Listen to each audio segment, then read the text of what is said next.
it's Bryce. Hey, everybody. It's finally time. I've spared Bryce the 2-hour marathon of misery and terror that is the Rage Like podcast. But, this week I spun the wheel of podcast hosts. And I know you've only got one pie piece on there, but, But it was my time. Yeah, actually, no, it's I like to imagine the wheel of podcast hosts is the giant Price is Right wheel, the big the showcase. Yep. It's your turn, and we've got a real weird week of news this week. I feel like roughly half this news is just like, hey, a thing is coming out. Hey, here's another thing. There's actually very few here's some NFTs. NFTs bought Blizzard, and they're going to turn it into a sweatshop or something like that. So, welcome back, everybody. I'm Jeff. Hi. Hello. I'm Bryce. It's summertime, and summer games are not happening yet. We're not in hell season again. It's weird.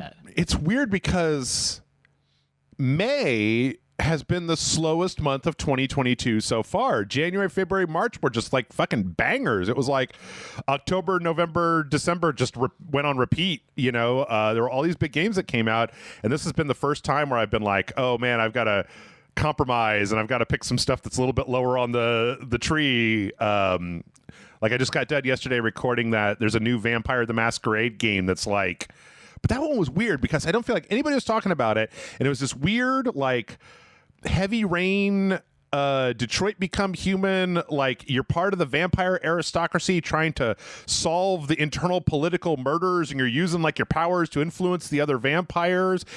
And it was oh, cool, as opposed to the Vampire the Masquerade Battle Royale game that I played 2 weeks ago that was just fucking terrible. So yeah, but Bryce, what have you been up to? Have you been playing anything? You been watching anything? You been doing anything? I have been trying to spend more time with Gran Turismo 7.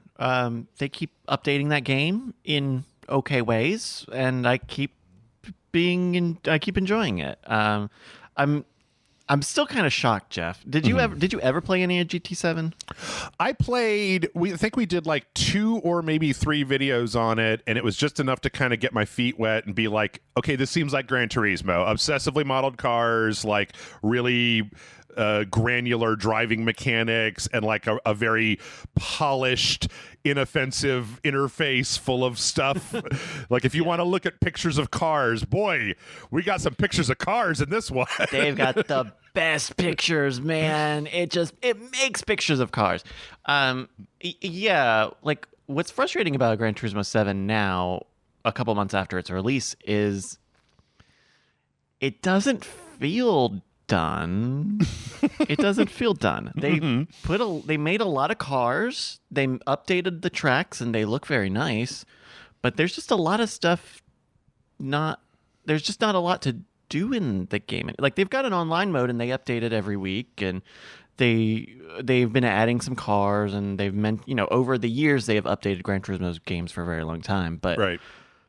There are still I've been playing for a while. I've got a nice little collection of cars, and there are a lot of cars in that game that just don't have events.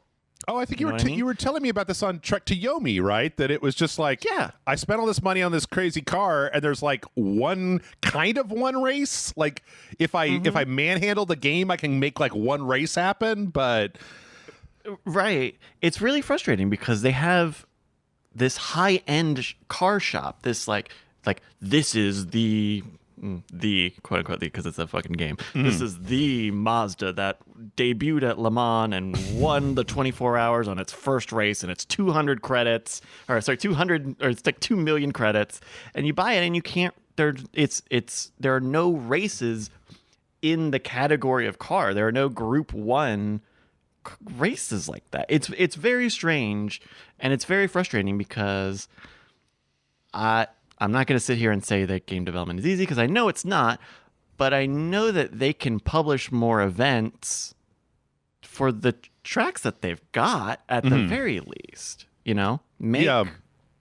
have all these categories. They've got hypercars and hybrids and Group 1 and Group 2 and all that stuff, and they just don't even make events. There's one track that I really like that's still only got one event on it, and it's only for turbo cars. So if your car doesn't have a turbo in it, you're fucked. You can do an arcade race, I guess, but then that's like no money. That seems really weird to me because I spent so much time showing off how, like, you know, you've got like a day-night cycle, you've got like different cloud effects, you've got like rain and weather and different stuff. And so it seems like you could take a track and be like, okay, well, now it's like twilight and it's a little foggy, and like that's going to make it feel really different. And then just, I don't know, what do? They pull the drop down and go like, put these cars on, and this is the upper tier of the credit limit or whatever, and then you're done. Like, and they have races where they do that, you know, and there are like championships that you can enter throughout the game, and the highest one, I won't even say it's like, it is, I guess, technically the final boss of the story mode of that game. But that story mode's only like 10 hours. Right. But they do some interesting stuff like that where, you know, they can speed up time. And so you may like be starting at a racetrack at sunset, and time is accelerating so fast and you're driving for so long that it becomes midnight or maybe even becomes sun up as by the time you're done with it. So like, they have the means, they have all of the fun foundation there, but like, can you just make a button for the fast cars? Yeah, I don't know. It's weird to me too, because like I feel that even in a lot of the things that are out right now, that like the live service curse has gotten weird. It was like, first there was live service, and then like, as much as I appreciate how No Man's Sky turned their whole story around, I feel like it was kind of a bad precedent, because I mean, we've got a story in here about Battlefield 2042 continuing to be kind of broken, and this is like, I don't know, 6 months after this game came out. And even, I mean, there's even examples of good things happening in this space, in like the fact that Elden Ring is reconfiguring like mechanics and adding back in story beats that got cut out and stuff like that. But it does make one long for the day when you took a game out of a box and it was finished and you didn't have to wait for 3 years to get the rest of the game. Like, I mean, I'm planning on someday doing a full playthrough of Elden Ring for the Patreon on Rage Select, but I don't want to start until, I mean, not only are they continuing to add stuff back in, and like, I don't even know when they'll be done with that. There's not like a roadmap or anything, but at some point they're also supposed to add ray tracing to that game. And I'm like, well, come on, you guys, like, get to it.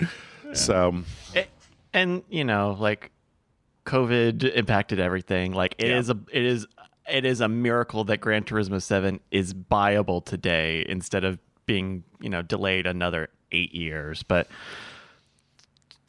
just, man, you got to give me something more. You got to give me more tracks, or you got to give me more events, or you got to give me more money. And I just need one more of them. I think it's a weird situation that we find ourselves in this post-COVID world, where you literally have people that are just like, hey, I would like to play your game forever. Could you I'll pay you. Just make it work. And I'll like the event, like I walk at the Avengers trying for like 2 years to just do what Destiny has managed to do, and just like what MMOs have done for years, and they just don't seem to be able to do it for some reason, in spite of the fact that, like, you know, adding new levels, adding weekly challenges, adding, like, you know, having an art team that's coming up with like new badges and new comic book covers to collect to get updated. Like, why are you guys so bad at this? Like, this isn't something that just got invented. Like, we've known how to do this since EverQuest 1. We've been doing this. Like, you know, what's the problem? And this is a total guess. This is not even an educated guess, but I wonder how much of it is the fact that these games are getting bigger and that development times are not getting bigger. You know, we look at like Ubisoft, and for years they were pumping out these huge open world like Assassin's Creed games every year just because the faucet needed to keep running. And now, between wanting to make a game that could be the next Grand Theft Auto 5 and could be the next biggest thing for 10, 15 years. But you get some of these companies making decisions as if they were already successful. Mm-hmm. Yep. You know, you get things like Gran Turismo 7 giving you the worst roulette spins ever. Every time you get a roulette spin, you can just tell whatever the least valuable thing on that wheel is what you're going to get. Mm-hmm. And you do that when you think 1 billion people are going to play my game. You know, they're going to spend so much time playing my game. We need to fill it with comic book covers and wallpapers and JPEGs and all sorts of little stuff that's not even a part of the fun part of the game. User badges, user profile background pictures. The worst reward. Get out of here. And like, you know, plenty of games do that. Apex, I hate the way Apex does it because I don't like playing a lot of Apex. But if you play a lot of Apex, there's a lot of things for you to get. Mm-hmm. You know, oh man, I could get the bottom bar of my character sheet for the one character, and that can say how many times I've looked at somebody cross-eyed. And, you know, like, at least that's something to earn. But, you know, games are getting bigger, and that's not great always. It isn't. Well, before we get into the gaming news, I actually had one thing. There was a lot of stuff that's been going on, and I've already ranted about how, like, I did like Spy X Family. I do like Spy X Family and Better Call Saul, and I didn't really care for what was that?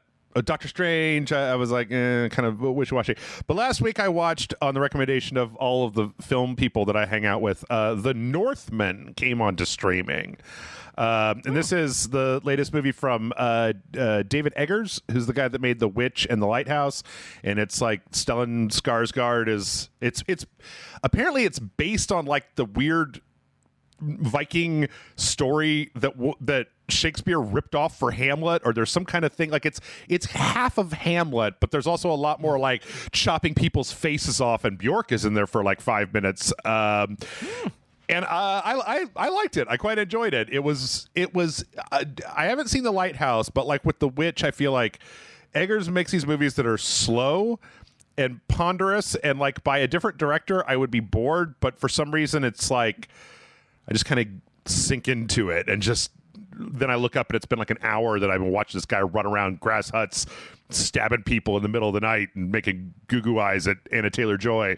And I was just like, all right, yeah, great. Sure. Okay. Yeah, I've heard good things about this movie, but I didn't know it was out on streaming yet. Yeah, I think it was also this week. I didn't realize it until it was too late, but Everything Everywhere All at Once is now out on streaming, and I've heard nothing but good stuff about that. I'm going to watch it this weekend. I got so good. That's really good. Big plans. So if it's in a theater, I would say that movie's a little better in a theater. But go with God. But if you can, that's a movie that is pretty good in a theater. Yeah, there's some movies you can watch on a laptop, but that one is good with it. I mean, you know, we had this thing from time to time with fucking Christopher Nolan and Ridley Scott and stuff, and they're just like, I didn't make my movie to be watched on a phone. And I'm like, yeah, I've got a 60-inch 4K plasma screen that's as bright as the sun and as loud as an earthquake, all right? Like, the only difference between this and the theater is that I've got to move my couch a little closer to the screen to have my entire field of vision taken up by the several $100 device that I purchased specifically to do this. And also, I can stop and go to the bathroom when I want to. I swear to God, I was watching Doctor Strange, and there was this story beat that happened where I was at the Alamo Draft House, and they brought me the bill, and I got it and looked at it and filled out the tip line and signed it and looked up, and in that time, like, there was a story beat that happened, and I was just like, wait, what happened? I was looking down for 30 seconds, and now the thing is gone? What the hell? So, yeah. It's always, yeah, man, I don't go to the Alamo as much anymore, partly because I don't normally get food, and then the food service is a distraction if you're not getting food. Yeah. Yeah. Huh. Well, speaking of distractions, Activision Blizzard is trying to distract us from their crappiness with some a different variety of crappy. Some marketing person. Okay, I have a lot of thoughts about this. So let me not try to make a joke out of this and just say what it is in real life. So last week, Activision Blizzard, I swear to God, there's going to be a day when I don't have Activision Blizzard in the first 4 or 5 stories that happen on this show. But last week, Activision Blizzard put out this blog where they talked about this new tool, or not, it's actually an old tool. It's a tool that was developed, I think, for King a while back by like MIT Labs. And it's this diversity calculation tool, and it's like a how many sides this thing have? It's like a septagon. 1, 2, 3, 4, 5, 6, 7 sides. Come on, guys, come up with one more metric and make it an octagon. It's like this septagon that's like divided into like the buzziest of diversity words: culture, ethnicity, age, ability, body type, gender identity, and sexual orientation. And then you'll take a character and map the various parts of their character personality onto this septagon, and at the end you have a weird amorphous blob that kind of shows you like how they fare in this. Now, since then they have taken this thing down. There used to be some more detailed screenshots of this thing. And since it was like a press release talking about this tool that they made. Yeah. And then they took it down because this was not a very good look. It didn't look great. The internet was not happy about it. It did not do anything to make Blizzard's current stumbling bullshit look any better. I think, okay, Bryce, I want to get your straight up hot takes on this, because I have some thoughts on this that I feel like I haven't seen. I've seen a lot of articles that are very just like kind of going all in one direction, and I think that there's I'll show my hand here. I actually think that this sort of thing could be useful, but it's almost certainly going to be used the wrong way and then become not useful. But before I get into that, what's your take on this? What do you think when you saw this? So I did look into this a little bit when I saw this pop up over the week, and I think my first reaction, I think the first reaction is like, come on, like diversity and representation are not about scoreboards and not about filling all of the parts of your fucking power meter here. Yeah. But I think I think Austin Walker had a great tweet about this. Like, I can see where an entire group of people are in good faith developing something like this, and I can totally see where a tool like this is valuable in places where there is a lot of mass storytelling, a lot of factory content being created. Okay. Maybe if you are a mobile developer and making, 80 mobile games, and you were called King, you maybe would want to think about the characters you put in. Sure. But the way that this is set up and the way that they described it is frustrating. It's frustrating, Jeff, because I think that they're well-intentioned. I think a tool like this could even be valuable if it is kept not secret, but if it is an internal device and it is upfront that this is our tool and this is what we're using. Because part of it is the rubric, I'm pretty sure I remember this correctly, but the rubric that they are grading all of your different characters'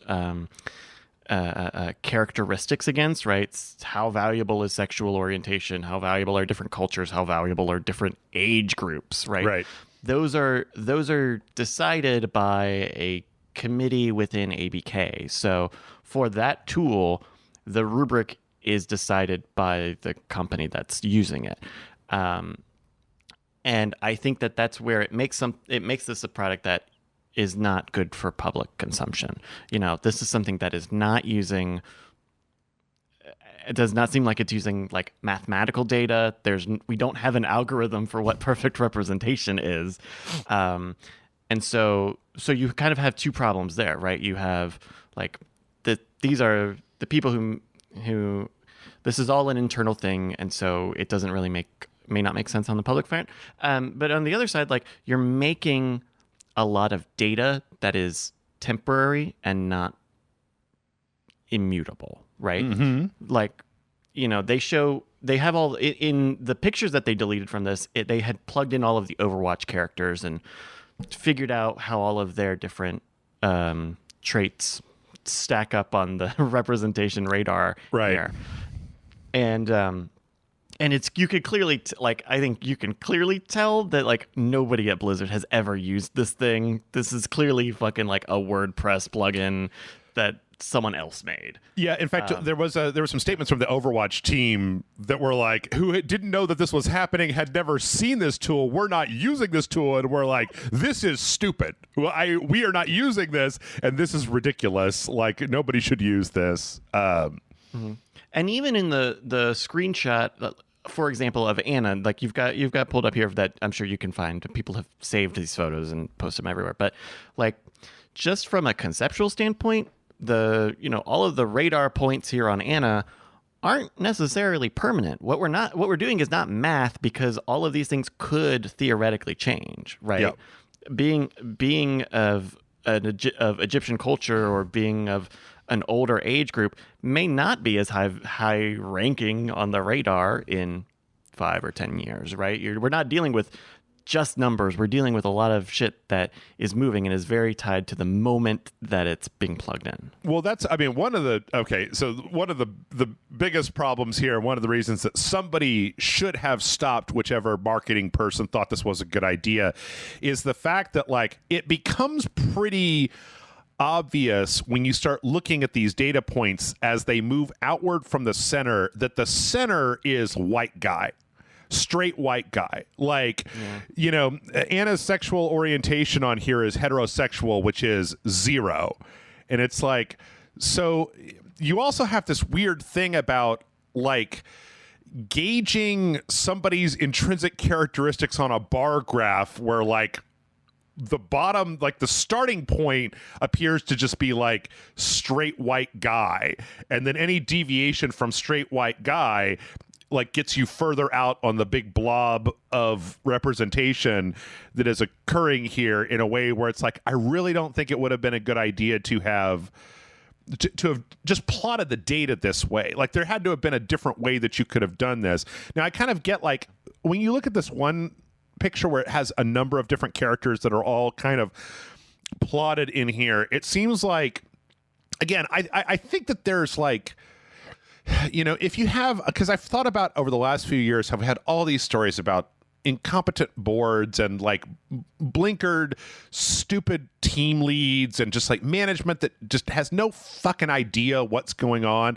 And it's like, well, this is like a dumb solution to stupid people, where it's like, okay, George, I know you don't understand what diversity and inclusion is, but look, here's the octagon. Make sure that this octagon is as filled out as possible when you get done. Right. Like, but what it really, I mean, they even talk about what they revised their blog to basically say that like, this isn't something that's supposed to be like an endpoint, where it's like the goal is not at your company to make a game that fills up the octagon. It's more of a thing to say, let's plot the representation for our product out in a visual way so we can literally show it to people and be like, look, this ain't good. Like, you've got the entire octagon, you know, the sexual orientation octagon is flat, like on this side, like you got everybody's just a straight person in here, like maybe, but then you get into questions about whether it's just like really pandering to be like the difference between representation and just like doing it for the brownie points, you know, so that you could be like Disney does with some of their stuff. So, and also like a tool like this is probably not very valuable if you don't have a lot of characters in whatever your project is. True. You know? Yeah. Like there are so many going back to kind of the Austin Walker tweet that I mentioned earlier, but like, you know, he mentioned that a lot of the reason that these tools and ideas and headspaces show up is because like you said, data-driven people want to solve this with data. And I think we do get a little squeamish at the idea of like, well, can't we just solve it on our own? If we just say we want to do this better, won't we? And history has shown us that no, it won't. And so, I mean, but then the problem becomes that like the main issue, and a lot of people have pointed this out with this sort of thing, is that if you get this sort of thing, and even if it's made with the best intentions, you can see 5 to 10 years down the line that like the team lead's goal is to make this octagon full, not to consider what the scatterplot says about the characters that you're creating, but like, no, in order to get the 20% bonus this year, we need to make sure that the diversity octagon is fucking filled all the way out, because that's really important. And like the only metric, it's kind of, I used to work in technical support, and they used to boil everything down to a number, and that was the only way to measure that. Like they basically just assumed if all the numbers are at 100, then the customer will be happy. And it was like, that's not right, because happy is not a number. Happy is a feeling. And so representation isn't a scatter plot. It's a way that people feel about things. And so this probably, again, like I think that you and I are both on the same page of thinking like this probably has a certain amount of use, but it's you got to be real careful with this sort of thing, because one, it can be misused, and two, it can be used in ways that are counterproductive to its original purpose.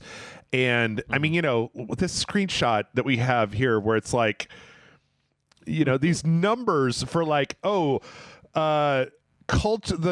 culture number for gender women in this representation of Overwatch characters is 3.286, and it's just like, what the fuck does that mean? 3.286 in 2022, Jeff. Wow. I mean, and I think that speaks so many volumes for where we are today. Yeah. So this is not the sort of thing that can be solved with this sort of thing, even though, like I said, if it's the choice between letting like rich asshole Bobby Kotick make the decision about whether there's enough diversity, or using the plot, like I think that letting the out of touch people who don't really give a shit about this stuff make the decision is probably even worse than getting chained to this graph. But there are better solutions, and they generally, like most everything in life, involve like talking to people of varying backgrounds about kind of how they feel about stuff, and then thinking about it for a little while, and that sort of thing. Yeah. And then like that leads to even longer discussions of the scale of business and when you're a publisher and any number of other things we can go down. But it's so weird. They shouldn't have published this. It's so stupid. It's just that this clearly wasn't going to work. Yeah. There's also just like this, I don't know if you watched it, but there's this GDC video that's been rolling around of some of these characters like attempting to plot out the Mario, Peach, Luigi, Toad, and Toadette from the Mario onto this thing. And it's like, this was a bad decision, and the lady that's doing this presentation seems really nervous for what I assume is very good reasons. Also, the fact that, like, if you were looking to show how your diversity and inclusion matrix works, picking like the 5 most white bread characters from a Mario game doesn't seem like a very good way to explain. It's like you're just gonna get like a triangle that's filled in for all the characters. It's not gonna be anything in there. So what is the culture score of an Italian, but he's a plumber?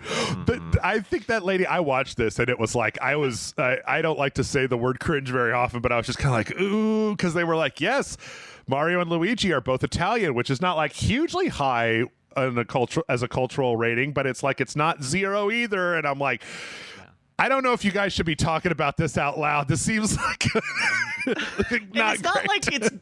It's not like it's dirty work either, right? It's not like, oh well, someone's got to rate the races. Like, nah, man, you don't need to be doing this. Just let Mario drive a little cart.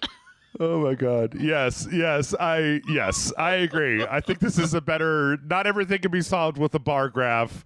I would prefer this not be solved with a bar graph, but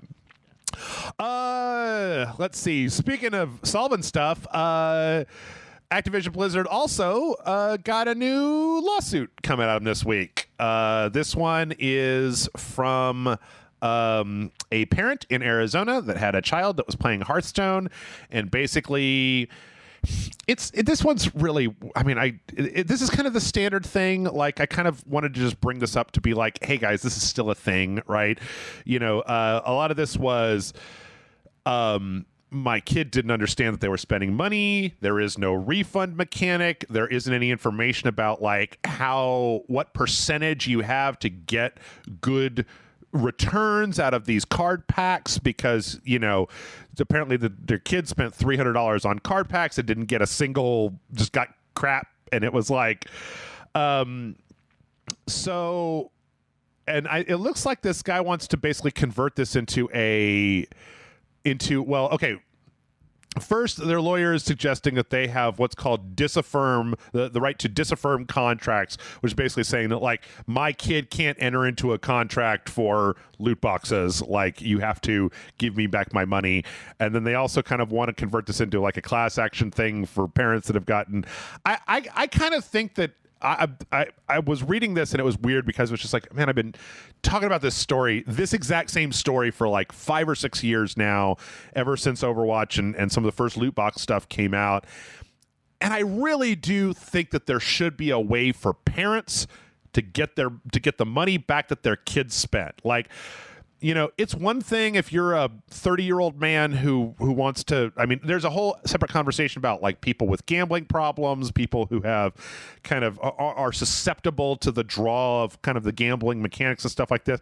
But man, kids don't understand this shit. Like, they just want a lot of kids just want the thing.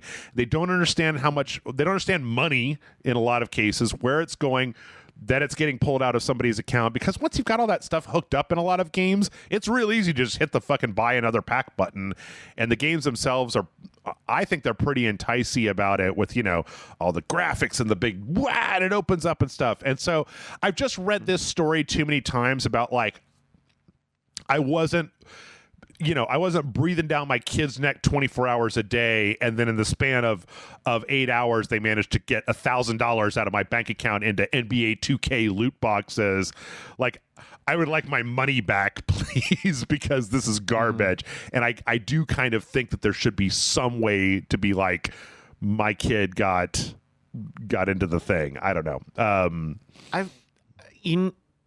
Gosh, you know, I do feel bad for these parents, because you're exactly right. If you are a child and you're on a device and you're logged into your parents' account or whatever, you're going to find a lot of moments where they're going to say, do you want to make the game more fun? You know, like you're right. They do make it very easy to spend money very quickly.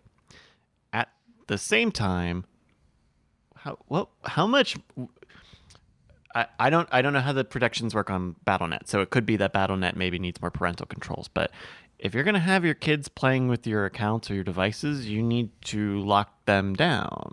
Yes. I like, and that's like, maybe it was on PC, maybe BattleNet is a weird thing, maybe it's different, but you know, there are parental controls. You shouldn't be giving your kids your password and your accounts. Sorry. I would assume that this is on mistakes happen. But, damn. From the description, I don't know. It could have been on a PC, but I would assume with Hearthstone and with a kid that it would probably be on a tablet, right? So, but I don't know. I mean, you know, I do get that as well, because I also do feel like I've also been reporting on the same story for years and years of parents being like, well, I bought little Johnny Grand Theft Auto 5 and then I came in and he was beating a hooker with a baseball bat. And it's like, right, it's got a big M on the front. You know, there's nothing but resources in this world to tell you about the hookers in Grand Theft Auto. This is your business to do this stuff. It's just, I think that the difference between Grand Theft Auto 5 and the loot box stuff is that, I mean, I'm immune to it because my heart is full of ants and like metal shavings and shit, right? But like all of the blingy sounds and flashing lights and stuff that happen, as well as a lot of these games that put a big, like, you know, new game, continue, options, and then like the big part of the menu that's just like the store, you know. I don't know. I also though feel like I've been an advocate for a long time of I think that people should be able to get their money back a lot easier in the video game space of just like I think that game companies wouldn't be able to jerk us around as much if they knew that, you know, if we all bought Aliens Colonial Marines and it was garbage, that we're going to all take it back to Best Buy, get our money back, and Best Buy is going to return, you know, those unsold copies and be like, no, you can't make the money off of this. So, but you know, yeah, it's tough. Also, like, this took place we're talking about $300 over 3 years. Can you check your bank account, please, dude? Like, maybe it was. I don't know.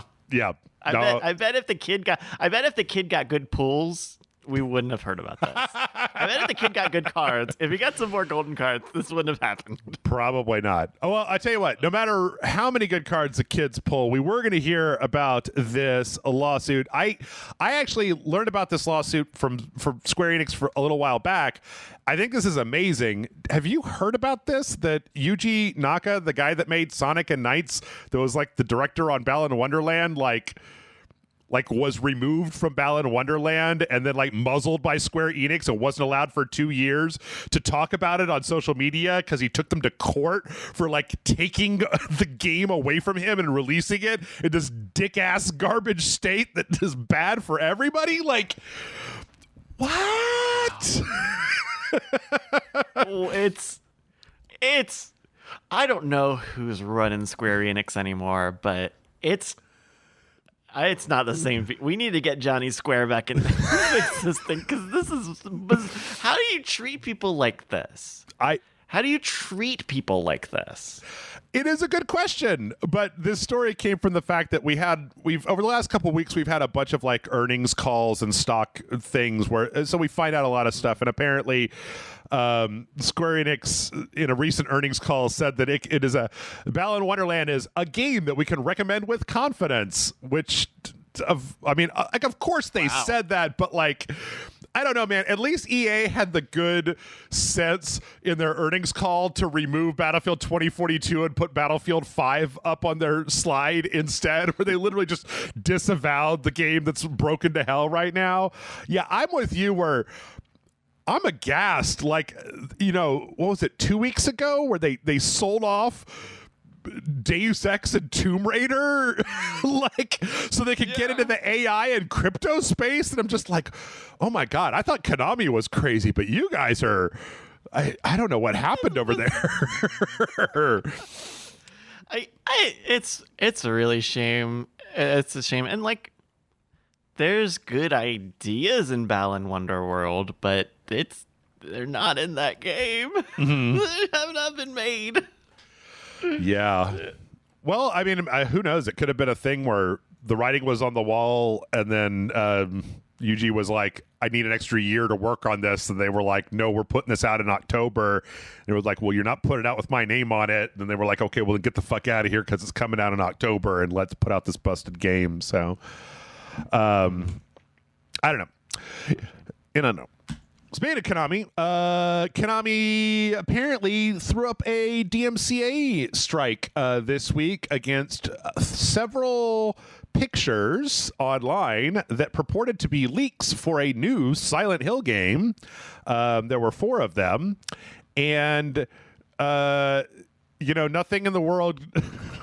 Nothing in the world says, yeah, this totally isn't a fake or a mock-up or not happening, like the company that owns the IP viciously going after the leaker to make sure that the images get taken down. I mean, just, it would have been better for them not to have even said anything and then let it just be like an unconfirmed rumor. But instead, when they're just like, no, take them down. We won't say either way whether there's a new Silent Hill. And it's like, well, you just did. Do you think that they're worried because these look like Resident Evil 7? 7 and 8? It looks like the current first-person Resident Evil again. Cool. Like, Silent Hill's always been a good counter, salt to Resident Evil's pepper, but... Yeah, it's funny because the first 2 of these are just like a dirty kitchen, a dirty apartment, and so they very much look like the Baker house when you first go into it in 7. I think these last 2 are a little bit more interesting, where you've got kind of this hallway full of these kind of post-it notes. Yeah, and you could see like some of them, like this one says like fat, and this one says never down here, and then there's like it looks almost like a character with like this weird, is it like a paper post-it note head or something happening?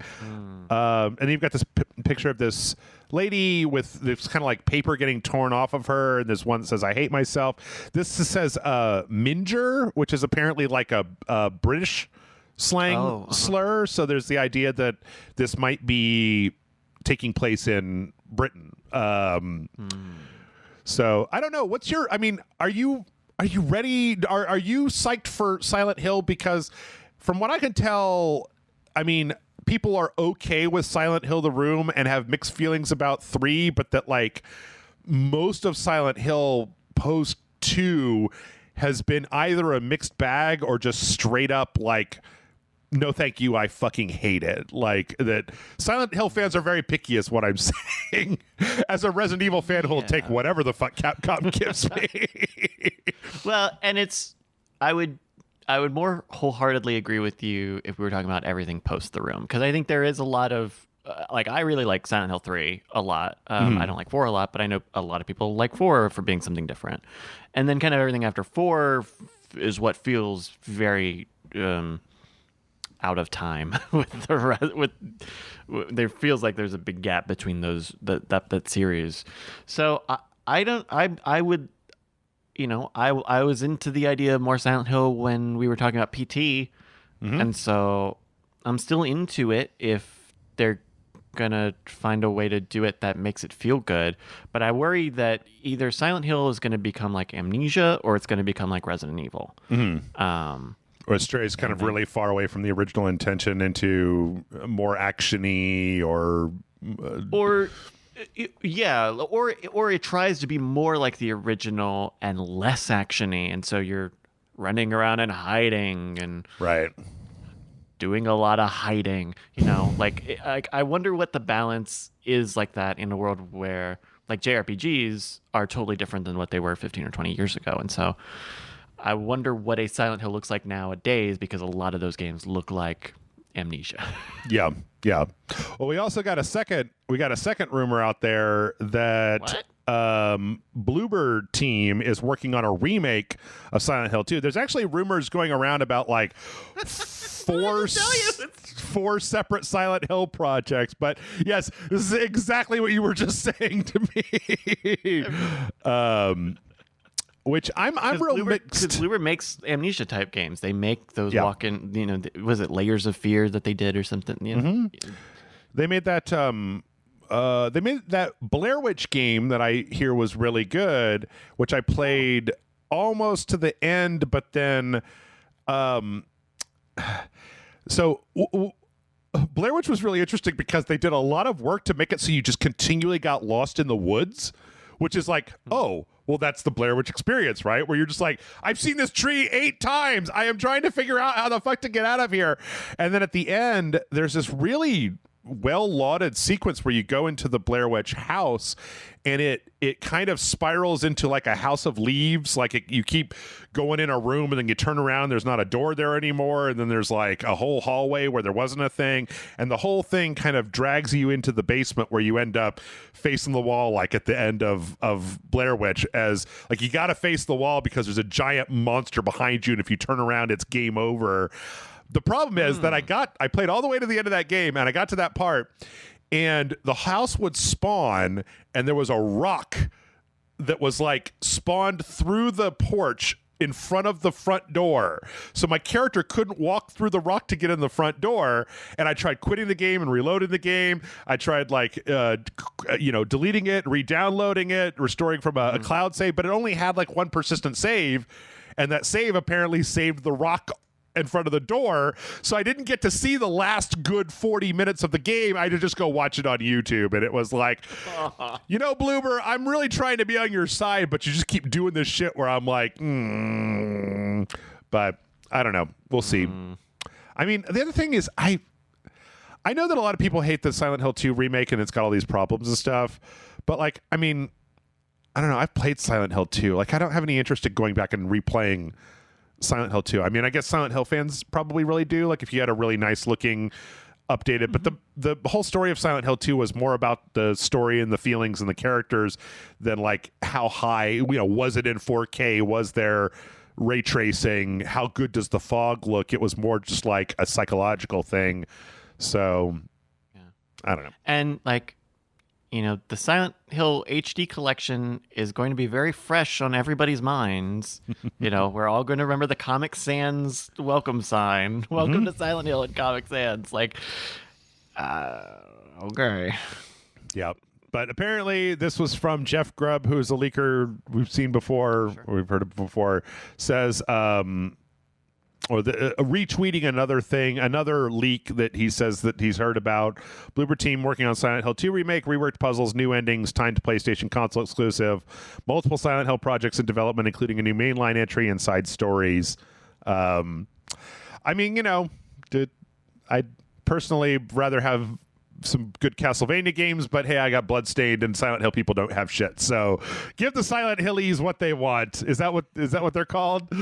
That's right. We're the Hill people. The Hill people. Well, maybe at some point you'll be able to play Silent Hill 2 in backwards compatibility, but definitely not when Sony launches their new PlayStation Plus lineup thing, because we got a full accounting kind of what's coming. And So here's the thing. I think that this would be a really, really good plan for people who are not really into buying a lot of video games every month and who are like, oh, I'd love to try the Demon's Souls remake, but I don't want to spend $60 on it. Like, oh, I missed Ghost of Tsushima when it came out, but I've got a PlayStation 5 and it might be cool. I missed it when it was a PlayStation Plus game, and now maybe I can give it a try. Or like, Returnal may not be my bag, but I got a few hours. Let me see. The thing is that I was the most excited about the PlayStation 2 offerings in this list. PS3 games have been confirmed to be streaming. There's going to be PS4 games, PS5 games. A lot of these are just older games that have come out, like Bloodborne's on there, and Concrete Genie and Infamous and Knack and shit like that. The problem is that most of the PlayStation 2 games that are on this list do not appear to be emulated PlayStation 2 games. They appear to be the PS4 re-releases of PS2 games, like, what was it, like Siren and like Dark Cloud or Rogue Galaxy. There was a few of those PS2 games that were released on the PS4 early on when they were still kind of doing some of that stuff, and that kind of appears to be the vast majority of what they're actually putting out. So here's the listing for remasters of PlayStation Studios game. I mean, I guess I don't think Fantavision was out there, maybe, but I'm pretty sure I remember when they released the Jack games, the PS2 Jack games on PS4. And like Wild Arms 3.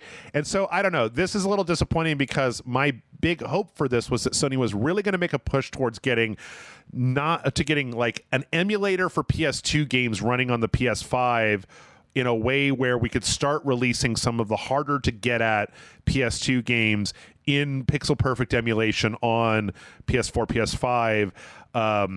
Because that's really, I mean, most of the shit that's on this list, like a lot of the PS4, PS5 games, like these are easy to get games. Like it's nice that you can get them all for a subscription and you're not paying for them individually.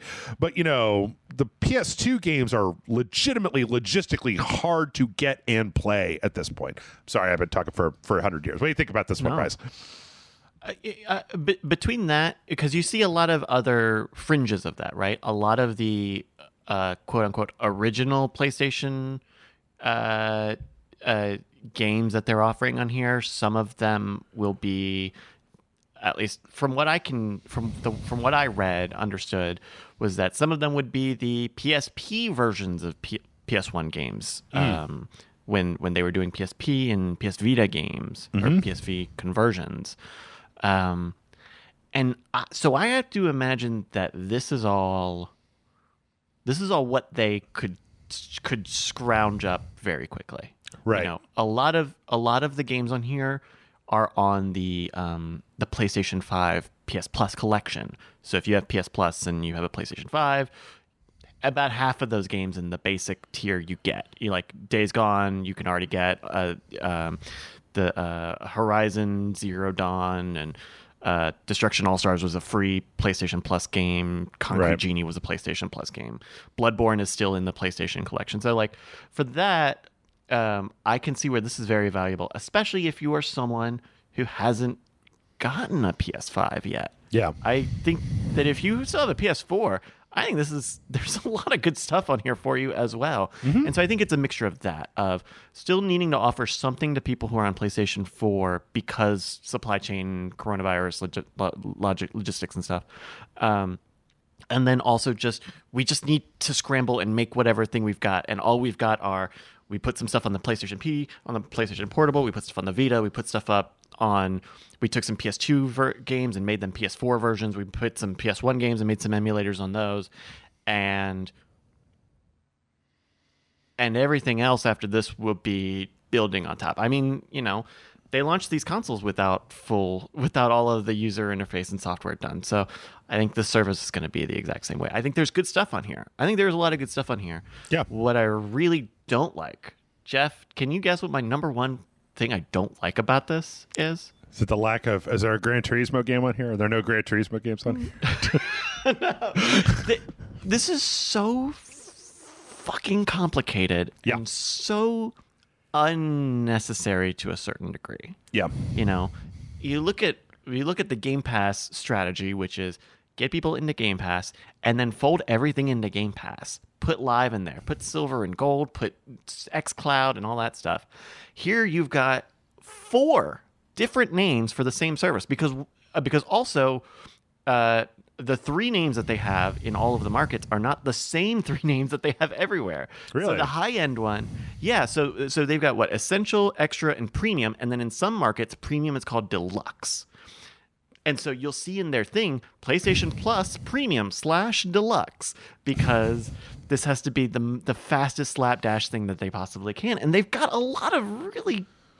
I just don't understand why they couldn't have made this simpler or more generous. I don't know, Bryce, as somebody who's owned a PlayStation for a long time, never underestimate Sony's ability to obfuscate something that should be really easy and fucking easy. Like I spent how many years with the cross media bar on the PlayStation 4 working like no problem whatsoever. PS5 interface, PS3. Garbage. Yeah. Well, even the PS4 interface though was like, I knew where everything was. And they're like, okay, here's the new PS5 interface and it sucks assholes. And I'm like, well, can I change it back? I'm like, no, you can't change it back.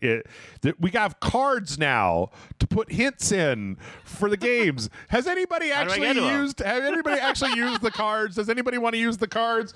Or I'm sorry, did you spend like a decade building up like, a link on your phone to GameFAQs.com or like Google or like, hey Alexa, how do you beat the 3-1 boss in Demon Souls? Like, I didn't need your built-in hint system. That was not what I was missing. So, and the store, the fucking store. The store's gotten a little better, but yeah, it's still bad. And gosh, what sucks about this so much, Jeff, is what we see in games as well, not just the software, but in the game products as well, is these big grandiose ideas come out, get released, and then they're not done. Yeah. And they kind of just you're asking people to pay full freight at the only time these products will be full price for the least complete, least finished version of it. You're asking people to, like, this creates fandom and fucking console wars and shit. You're asking people to believe that eventually this will be worth as much money as you're paying nowadays. Yeah. Which is why I get upset with Gran Turismo. Sorry to bring it back to Gran Turismo again. But I paid $70 for that game. I've paid the most amount of money for the standard version of that game that it will ever cost. Mm-hmm. And I've got the absolute, just probably objective worst experience of that game. Mm-hmm. Because over time, it'll get cheaper and they'll add more cars and they'll add more features and stuff. Like when I got GT Sport last year, after that game had been out for 4 or 5 years, I got it for $8 and it was awesome. It had a bunch of shit in it. Yeah. And so, like, this feeds back into a lot of the stuff that we're talking about today. I think this PlayStation Plus stuff could be cool, but they're making it really complicated, and I think that they're acting like they're really scraping together whatever they had. And when people say, hey, this doesn't look very valuable, then the executives are going to say, well, people don't want it. People don't want to believe in the dream, when it's actually their job to make the dream reality. Yeah. I mean, when this was first announced, it was like, they specifically said, well, we're not going to be putting like brand new PlayStation games on here. And I remember thinking like, that's fine. I actually have, it's not fine for everybody, but I have an Xbox, a Game Pass, and I get a lot of games on there.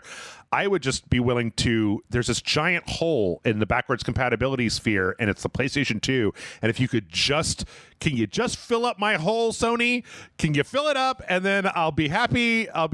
But yeah, I don't know. It's going to be interesting to see if this ends up being more, if it develops, because Game Pass sucked when it first launched, if this develops into like good Game Pass competitor or more like Nintendo expansion pack kind of, if you want, like, but not essential. I can't imagine owning an Xbox and not paying for Game Pass. Like it'd be ludicrous. That thing pays for itself hundreds of times over the course of a year. So, and you just get the sense from all of this PlayStation version of this that they don't even want to be successful doing that. Oh, absolutely not. If they just wanted to do just that, they could. Yeah. And they don't want to, which is fine, but they're still doing the thing that looks like this and sounds like this, and it's still got 4 fucking like, just put PlayStation Now into PS Plus or... make easier. Make it easier. And fucking whatever. I'm not in the boardroom. It's very easy for me to say this, but at the same time, like, this is the result of all of the Sony Corporation's smartest people. Yeah. 4 names for the fucking same thing. Okay. Well, let's not let Xbox totally off the hook, but because after I did the podcast last week, we found out the news that both Starfield and Redfall, so Bethesda's new open space RPG, and then what Redfall was... it was the Left 4 Dead with zombies, right? Yeah, but it was from somebody cool. From Arcane, yeah. Both have been pushed out into 2023. Obviously, this is not okay.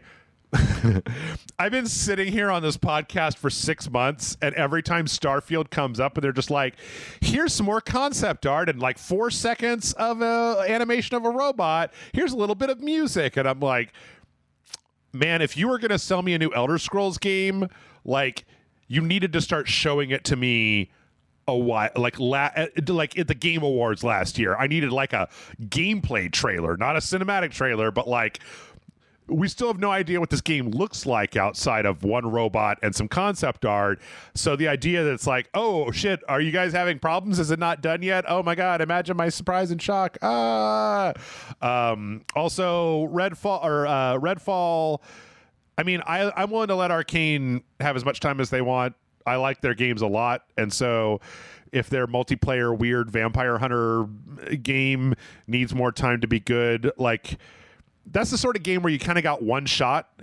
As far as I can tell, like, when you put it out, you really want to make sure that, like, you're getting it out there with your best foot forward, that people are like, holy shit. In fact, I probably would have said that if Redfall was scheduled anywhere near the holidays, it would have been better to make it like a February or March release, when people, it's like past the holidays, people are a little drier, people are looking for something to play, and then you put something out, you could maybe get like a week or two worth of like press about how, it's the big thing everybody's playing right now, because you're not competing with Call of Duty and all of the big stuff from October, November. Of course, this has spawned a whole just like, oh, an Xbox is dead and it's stupid and there's nothing to play on it and it's stupid, and it's like, well, that's idiotic and ridiculous. Shut up. I wish I knew where I'd seen this idea from, but it would be a great thing, Jeff. What's that? When they announce these games, if they just don't give an exact release date. Mm-hmm. Just give, like, and there are plenty of things where they do that and they do tease stuff. But like there's no reason that Redfall or Starfield should have had an exact launch date, even at this point, especially if they're a delay away. Like, we don't even really know what those games are. Yeah. Full stop. So like, good, because you could be telling me about the game instead of telling me you're delaying it. Right. Right. You could tell me anything about the game, and that would be better than saying delaying it. And like, because this is just how every game is getting delayed. Every game's going to be delayed. Every game is just going to take longer for a little bit. And we need to stop having these expectations, because nobody likes a delay, and everybody is expecting it. I'm a big fan of the Fallout 4 / Five Nights at Freddy's thing, where it's just like, hey, we're announcing this game and it's going to be out in 2 months, or it's going to be out tomorrow. Like, I would prefer not to know about a thing ahead of time. I know that probably marketing executives are like, well, no, I went to school and they told me exactly not to do that. But watching Todd Howard and his friends sit around on these Starfield couches talking about how cool Starfield is in some ways offensive to me, because I'm just like, quit fucking talking about it. Either show it to me or shut the hell up. Like, quit showing me the same 4 seconds of footage and the concept art that I've already seen 100 times. Here's 2 seconds of a robot, and it's like, man, fuck you. Like, it's a show me the game. What happens when you press the button? Yeah. What did the buttons do? Show me a game, or don't show me a game, but don't tell me about a game. Don't spend 30 minutes on a couch explaining how awesome your game is to me. Either show it to me or just like go make it, and I'll forget about it. I got other stuff. I got a whole bunch of news here to talk about that's not Starfield. Like, you did this. You shot yourself in the foot with this one. So, well, and it's an economics thing, right? Like, you have to have a date so they can start taking pre-orders. Right. You have to get people to buy pre-orders, because pre-orders are full freight costs for these unfinished games. Like, everything we just said. All right, well, let's lap it up. Let's wrap it up. Let's wrap up part one here with a little bit more game development. We're going to have to go real fast in part two, because, boy, I've got a lot more news and we haven't gotten. But fortunately, most of it is everybody. This ain't our first rodeo where Jeff was like, man, we're going to have to go through a lot of news stories in part two. So apparently, Gearbox has 9 AAA games in development. And I didn't know this, but actually it turns out Gearbox is owned by that Embracer group that bought Tomb Raider and Deus Ex and those studios off of Square Enix. Yeah, they bought Gearbox, I want to say 2 years ago. Okay. It is unclear, because Gearbox has now become really, like, I feel like when you think of Gearbox, you just think of Borderlands, but like, Gearbox had their own thing at E3 last year where they were like, did those Homeworld 3 things, and they had that weird like Viking survival game. There's other stuff that they're actually putting out, and it's unclear at this point what these are. Like, we don't actually know what these are. We do know that they announced in the Tales from the Borderlands Part 2. Nice. And so, but other than that, I'm not sure. I mean, one of these is probably some kind of Borderlands thing, but it's like, it can't be 9 Borderlands games, right? It's got to be some other stuff that's not Borderlands. We've got Homeworld 3 has been in development for a long time, if it ever comes out. There's that Hyperlight Drifter sequel, Hyperlight Breaker, that's supposed to be out at some point in like next year or something. So probably before the end of March in 2023. But yeah, it's interesting to see Embracer Group kind of come out of nowhere as like this, which is kind of like venture capital company that like just owns a bunch of video game studios now. But they own. They're THQ Nordic now. Are they? That's basically who Embracer Group is. Oh, okay. Yeah. So they're just like the reformed ashes of THQ. Yeah, more or less. Okay. This is a strange one. Saints Row. I don't know how much. Oh, Saints Row, yeah. Because Gearbox is a developer, and people know them for the games that they develop, but they are also a publisher, or they have been in the past. I don't know how they fit under Embracer like that, but I wonder if that's part of this like 9 AAA titles number is like, oh, they're publishing something. You know? That would be my really only response, because otherwise, like, cool. They're I liked Wonderlands. They should make more of those. Though to hear the people on the Reddit say, like, maybe their Wonderlands DLC is not very good. So. Well, you know what? Actually, it's funny because we actually have a last story about Embrace that we'll do before we take a break here, because this is a story that I would love to read this story more, because last week Evil Dead the game came out and it sold 500,000 units in under a week, and Embracer Group was like, great. That was great. We really liked that was acceptable, and we enjoyed it. And we were like, what a good result for this little asynchronous multiplayer game to sell 500,000 units in 5 days, which I feel like nowadays it's nice to see somebody who's just like, hey, because I mean, I don't know, if you do the math right, the game is $40, so that's what, $20 million? What, $2 million? So $40, $20 million. It'd be $20 million. 500,000 sure. times $20. Got the calculator out. Oh wait, that 10 was million. 10 million. Wait, no, wait, no, I did it wrong. 500,000 times $40 a game equals $20 million, which obviously I don't think this game cost that much to produce, and it's nice to see a company that's not Square Enix just being like, yeah, that's good.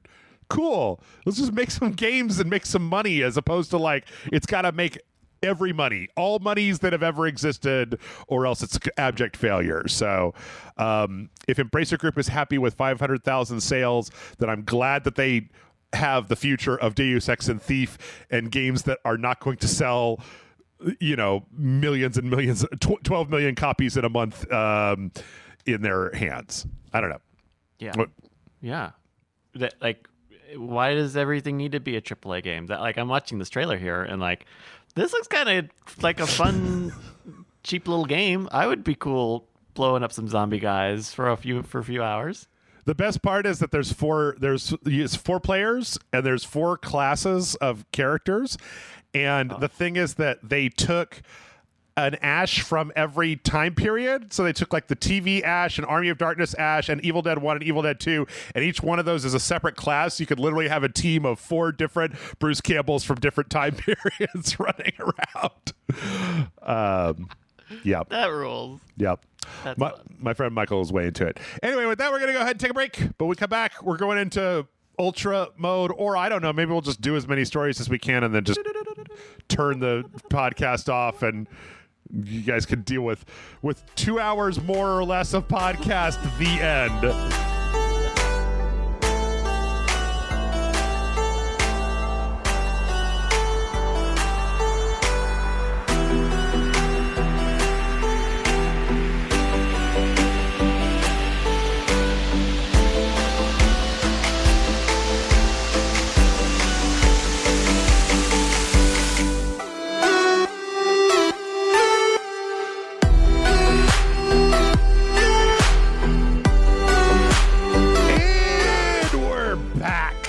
And it's time, Bryce. It's time for the Turbo Lightning round. I have some tabs open here, but I have a lot more tabs, that's a lot of tabs that are ready to go.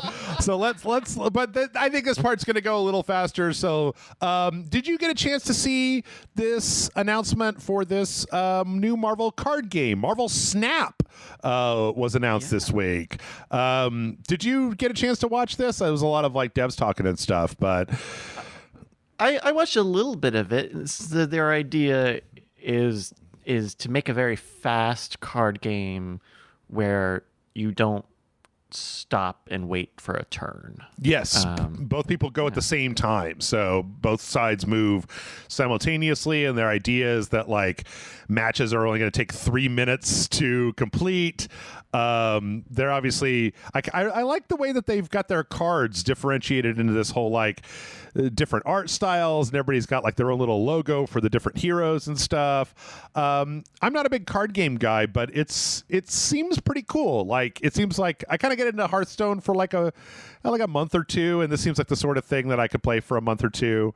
It's very like bright, and there's all this lasers and like particle effects and stuff going on. It does look. Sometimes when I watch other people play Hearthstone and they're really comfortable with it, you can tell that they don't need to look and read everything. They just need to see, okay, this is that card, this is that card. Right. I feel a lot of that, and I don't know if that's because this game is just really simple, or because they're just trying to show us the flashiest, fastest version of it. But that was my only takeaway. Was like, this seems a little nebulous. I don't really know what we're doing here unless this is just complicated war. You know? Yeah. Sky card. They definitely need to tell us a little bit more about this. But I do think, though, that, like, I don't know. I mean, card games, I don't know. I felt like there was kind of a boom with Hearthstone, and they calmed down a little bit. I've always been flabbergasted that the Marvel universe, with the MCU being so popular, didn't have more games associated with it, even stuff like this. But the big thing here is some of these are like ex Hearthstone people, and they seem like they know what they're doing. And also, I cannot tell a lie. When I was a kid, I collected those Marvel cards, like the Series 2 Marvel cards. I had like the book with the plastic, and we would go on these big road trips when I was a kid, and the way our parents would make us shut the fuck up was, if we were good, they would buy a whole box of Marvel cards, and if we didn't, jerk around too often, every 30 minutes they would give me and my sister a pack of cards. We'd open them up and go through them and take the get the ones that we wanted and trade them and stuff like that. So this does in some way speak to my childhood, even though I'm not stupid enough to be like, it'll make me feel like when I was a kid and my back didn't hurt all the time. So, yeah, it could be neat. It looks very like they've put a lot of polish into making it look very flashy. Yeah, it looks really like, just visually, I think it looks really cool at the very least. I mean, the one thing that definitely differentiates it from Hearthstone is the idea that like the different characters have kind of like different like when you play Doctor Strange, it has the little yellow circles that Doctor Strange has. When you play the Scarlet Witch, it's got like red witchy powers coming out of it and stuff like that. As opposed to, I mean, Hearthstone has a little bit of that, but it seems like they've really cranked it up to 11 with this particular one. It also apparently has this whole thing where you can kind of like, if you think you're going to win, you can kind of double down and maybe double your rewards, but then like maybe lose twice as much if you end up not winning. But yeah, this is coming out at some point. I believe it's coming out at some point this year, and they said that it's primarily going to be mobile, but they're also going to be bringing an early access version to PC. So, you can play at various places. I wonder how they handle card trading. For Hearthstone, like they kind of built it from the ground up in the BattleNet system. But if they're, I wonder. I wonder. It'll be interesting to see. We also got a big old cinematic trailer for Multiverses, which is the big WB Smash Brothers, basically, where this has kind of been, it was like a really badly kept secret for a long time, where it's going to have like Marvel Heroes and Adventure Time and Scooby-Doo and Steven Universe, or DC Heroes, yeah. Steven Universe, Arya Stark, like Bugs Bunny and Arya Stark are gonna fight Batman and Shaggy and Ultra Instinct Shaggy, and okay, this is a cute cinematic. I don't know, I liked it well enough. There is, though, one big thing that everybody's been kind of mad about. I mean, well, first off, Bryce, what are you thinking about Multiverses? I cannot remember. Do you Smash? Have you been? Are you a Smash fan at all?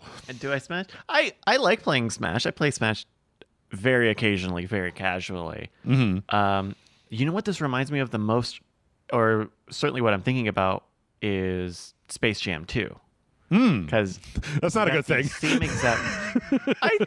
Space Jam 2 is a good kids film, but you kind of get a sense of like, oh, here's Warner pulling up all their IPs again.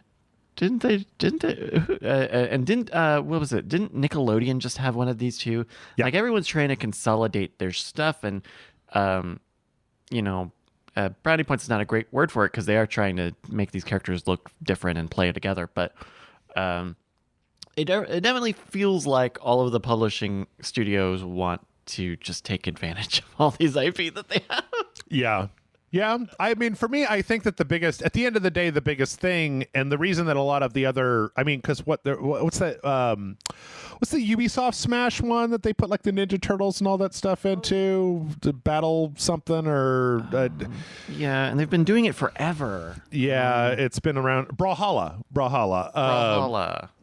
Like the main reason that I played Smash and then didn't get into like the Nickelodeon one or Brawlhalla or any of that stuff is because Smash plays a lot better than I feel like those other ones do. So the big question here is just going to be like, this is a good concept, but like, if it all just comes down to how does it play? Like, it can look as good as it looks here, but if it plays like garbage, or if it's kind of I mean, Warner Brothers is not the best. I feel like its game track records go. So it's like, did they hire competent developers and get out of their way? But all that's beside the point, because at the end we had Superman show up. And then as he was getting ready to join the fray, the Iron Giant shows up and he says, Superman. And then Superman's like, you're with me. And then they go running down to join the battle, which is completely antithetical to what the Iron Giant is about. Giant really liked doing. He kind of didn't like being that person. Yeah. Which the internet has not escaped the internet, where it's like, hey, wait a minute. The Iron Giant was all about like this super weapon that wanted to be a pacifist. But I don't know. It'll be interesting to see kind of how it goes when everything comes out. I do kind of like the codifying of Ultra Instinct Shaggy as a dumb internet meme into an actual thing. Yeah. It's a very slick trailer, though. I'm excited for Super Saiyan Jake from Adventure Time. That'll be very interesting to see. Velma. What does Velma do? I don't remember Ultra Instinct Velma joining the fray. She becomes Velma Alpha. Oh, okay. There's also going to be a big beta in July. There's going to be an open beta at the there's one at the end of like May, and then there's one on May 19th, and then I think that there's a second one in July. So yeah, I'll go sign up for that. I was going to sign up for it, but then they wanted me to make a Warner Brothers account, and you can go to hell, Warner Brothers. I'm not making another account for another thing. Domino's won't stop emailing me. Like, I don't have room in my inbox for your bullshit. Well, if you want a more violent and action-packed crossover, we also found out that Fortnite has got RoboCop now. Which I haven't been able to bring myself to look at like a video of what this looks like, because RoboCop doesn't run like a Fortnite guy. He just kind of fucking like, and so I don't want to see RoboCop running and jumping and flipping like a Fortnite guy. I want to see RoboCop doing one of those stolen dances. Just yeah. Flossing. I don't want to see RoboCop do the Carlton. That is not what I want to see in my lifetime. Speaking of online games, we did, as I mentioned before, briefly have some updates on Battlefield 2042. The big one here, this is kind of a weird thing to me, is there's a mode in Battlefield 2042 called Breakthrough that used to be able to be played at 128 players like the main Conquest mode did. But apparently after a recent update, they are scaling that back so that it can only be done with 64 players, because after apparently feedback and research and looking at the community, they've decided that that it works better with a smaller number of players, that having 128 players is just kind of like too goddamn many players for that game type, which is fine. I also wonder whether it might be that they're just looking to reduce the amount of complexity in this game so they can fix it faster. Because seriously, this is I feel like nobody but me is mad at the fact that Battlefield 2042 launched like as a broken early access game for full retail price, and like last month they finally put in voice over IP and updated the scoreboard. Like, what the fuck, man? Like, just keep that in mind when the next one of these gets announced before you pre-order it or pay money for it. Like, if this is what it's going to be moving forward, like, you're going to want to wait a year for every Battlefield game to get fixed before you actually pay your hard-earned money for it, especially when you could be playing the new Arma game. Oh, a new Arma. Yep. Arma Reforger came out this week into early access on Steam, and I believe it is also in Xbox early access. So this one's going to be on the console as well. This is not Arma 4. This is specifically this thing called Arma Reforger that takes place on the island map that the original Operation Flashpoint was on. So it's a smaller theater. And then I read some Steam reviews that were really mixed about it, that was talking about how it seems like it's more... Like, it is a game that you're expected to pay money for, but that it seems like the people that are playing it are like, well, the engine has been updated. There's been some updates to the way that various things in the game work, but that it seems like it's mostly to give to the community to see how the community uses the tools in order to really optimize that functionality for when Arma 4 eventually is fully developed, which is not, I mean, the Arma community, I assume, is very... Arma to me has always been a very niche thing, right? It's not like a broad... You're never going to get as many players playing Arma as Battlefield 2042. But like this, this trailer for it. I've played Arma, so you can't fool me with this trailer that makes it look like super action-packed. Not what these games are. And not like you get shot one time from a mile away and then you're dead and everybody's got to start over again because the mission failed. Yeah. That's an interesting through line on this, Jeff, that they would make this game as a means to be ready for their next like numbered game. Mm-hmm. That is, I mean, it probably happens more often than you think, but and it looks like it's it's $30 a budget. It's an early access price for this, so that's interesting. Yep. But like you said, Arma is kind of niche, so I don't know how much you get. Like, I don't know how much you ask against the community for them to pay for this game that'll make your next game even better. Like, are they? Is this gonna be too much saturation? Is this? I don't know. It depends. I'd I'd like to know more about this. The other thing that's kind of interesting about this, at least from my point of view, because I'm not really an Arma guy, is it also seems like the people that are in the Arma community are so devoted to Arma that you could put out something experimental and you could charge money for it, because those fans are so ravenous for anything that they're just going to be like, I don't even really care if it's good. The graphics and some of the things have been updated, because I mean, what would Arma 3 is like? How old is Arma 3? It's 2013, almost 10 years, almost a decade old. So like, kind of at this point, any additional content is probably welcome, even just to start moving in that direction. So I don't know. Yeah. But maybe, I don't know, Arma might be too much for you. But if Arma's too much for you, you can always try out them Fall Guys, because at the end of this month, I believe, the Fall Guys are going to be on... there's many updates. First off, it's going to be Switch and Xbox, and they're coming to the Epic Game Store. I think one of the interesting things here is that I believe, if I read this correctly, that Fall Guys was on Steam and is going to be like taken off of Steam and made specifically an Epic Game Store exclusive. So if you have it on Steam, you can still play it on Steam, but if you haven't bought it on Steam, you can only going to be able to get it from the Epic Game Store moving forward. It's also going free to play with a big legacy pack of kind of skins and stuff, and the first season pass for anybody that spent money on Fall Guys on the previous stuff. Also, there's going to be a PS5 version, because currently the PS4 version is the only one out there, so it doesn't take advantage of the load times or things that are on the PS5.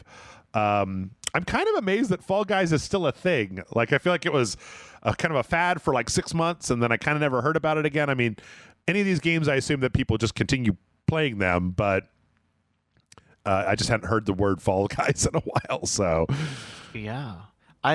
It's so funny because like during the beta, I was all into it. I was like getting in on their timed betas when they were doing, just a couple of hours in the middle of the day even. And even then into 1.0, like you always got the feeling that the game was a little slapdash, a little bit. You could tell that they were going to do a season pass. You know that there was space for a free to play model. So it's interesting that they're kind of reviving it almost as a free to play thing, because it clearly is like it is a game that works for that, right? Like it is very much it's reductive, but it is definitely a game show version of Fortnite to some angles. So it like Rocket League, like it makes sense for Epic to buy this and make this a free to play thing, because you can just give those guys, look, they got an Assassin's Creed costume right at the front there. You can put RoboCop in Fall Guys and it will be fine. People will pay $5 for it, I'm sure. Also, it's nice for Fall Guys because I'm sure that, this wouldn't be moving from Steam to Epic Games Store unless Epic had ponied up a big fat check to them for probably a year or two worth of development, which for a game like this, I feel like if you're starting to see your sales numbers go down, like having a big cash infusion means that you can kind of spend a little bit more time continuing to work on it. It makes the transition less of like a gamble, right? And more just like you have the stability because you've got this big pockets backer that's willing to just slosh around a lot of money for no good reason. So, but yeah, I mean, good for those guys. Like, I played a little bit of Fall Guys. It was fine. I'm never playing any multiplayer game for more than about 3 days. So, I would like to go back and also see if they had more levels, because that was the other thing, right? When it came out, was there weren't a lot, same levels over and over again. Yeah, there's a part in the trailer that they put out where they kind of go down this big list of different, I assume these are the different levels, and there's a lot of them. There's a lot of them in that list. So like, does look like a lot of them. So we'll see.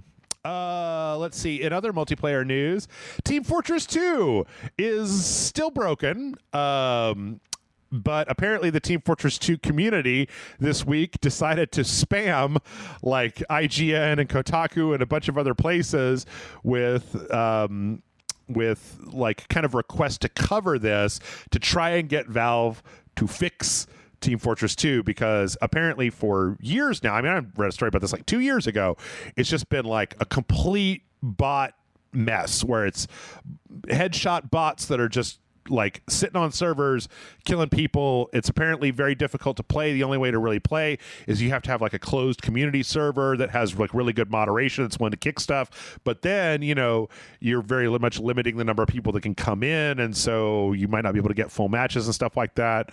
I agree with this. There was a kind of a thing where in 2011 some two guys went and like camped outside of Valve's headquarters with signs that said like, hey, when's Half-Life 3 coming out? And then like Gabe Newell came out and talked to them and took them inside. And so there's this this person on Twitter, I believe, that works for Valve, named Chet Falazek, who, because they had talked about like, well, what if all of us Team Fortress 2 fans got together and went and stood outside of Valve and were like, hey, motherfuckers, like, fix your game. And it says, do not do this. Do not harass employees, voice actors. Do not do form communities to play, et cetera, et cetera, et cetera. Again, I've talked about this before, but I think the problem here is that Valve has this weird structure internally where you're allowed to work on whatever you think is most interesting internally to Valve. And it doesn't seem like anybody is really all that interested in trying to fix the TF2 bot problem, because nobody will assign you to that project unless you are interested in working on it. You literally could just go to that department and work on it if you feel like it. Now, it's also worth noting that Team Fortress 2 is 15 years old. Most multiplayer games do not last that long. But as was pointed... Also, yes. yeah, Or sorry, no, you're about to say it, I think. Well, as was pointed out in the comments for this, they do content drops, and they do ask you to pay for keys to unlock those content drops. So Valve is making money off of this. And so from my point of view, it's like, if you guys are continuing to make money off of this stuff, then that money should be going to fixing the problems. Like, if it's not going to new content updates, before it even goes to new content updates, it should go to fixing the thing that's making the game an unplayable jerky mess. Yeah. So, and also, like, shouldn't this reflect bad on Valve and like VAC? Doesn't like, I don't. It is not the same decade that we're in that I had any active knowledge about the Valve anti-cheat system. right. But wasn't that supposed to be the cream of the crop? And why is that not? Where is that here? Because TF2 is still very fucking popular. Yeah, a lot of people. I have a group of friends who are just now like wanting to make a group of people to play TF2 because that game still is like really good, and also it's buggy, and you have to do that to get people to play. It's so weird to me that they let this, because you're right. This has been a thing for years. Yeah, recently even. Mm-hmm. There's money here for them to fix this. Yep. I think it just goes to, I mean, but then, like, when you think about it, Steam had some really fucked up endemic problems for years until, like, oh, now there's a competitor in the Epic Games Store, and suddenly some stuff on Steam started getting fixed and streamlined and like moved into ways to make it more functional. I still think that Steam is a bad app and like a bad website. Like, I think that it looks like a website that was designed in 2005 and has never really gotten that much better. The fact that like I have to scroll through 3 pages of Valve crap before I can get to like what new games came out this week, to me is bad functionality for like a store. So I honestly and sincerely believe that Valve is staffed by a bunch of hippie chuckle nuts that like don't actually have that cutthroat business person who's like, hey, we are going to go fix Team Fortress. Everybody's going to go fix Team Fortress 2 this week. That they have the money from the Steam stuff to kind of be able to just, like wander around and do stuff. And the thing is that like the Steam Deck is good. Like a lot of the changes they made to Steam are good. That Aperture little free-to-play game that they put out with the Steam Deck, that was great. That was great. A lot of the VR stuff they put out is great. It's just the thing is that it seems like their focus is really scattered. That like it's just very kind of whatever they feel like, and not necessarily like, let's make a documentary about Gabe Newell going and delivering Steam Decks to people in person instead of fixing the multiplayer game that's been broken for like 5 years. So I don't know. And I don't know. And I don't know. If I have one like semi counterpoint to that, like I bet it is the opposite problem. I bet everyone who works there knows exactly what the economic system of Team Fortress 2 is, and knows, yeah, we could fix it, but that's not going to make more people play it, and it's not going to make more people buy keys. So get to it when you get to it. Like, not that it shouldn't be fixed, but like, don't you have something with the store you can do to make money? Like I feel like both versions of events are equally plausible. Either no one is running the ship, or definitely everybody knows, everybody's on the same page with the business plan of the ship. This is not probably something Team Fortress 2 fans want to hear, but to me it's kind of like, well, if you're not going to fix it, you should turn it off.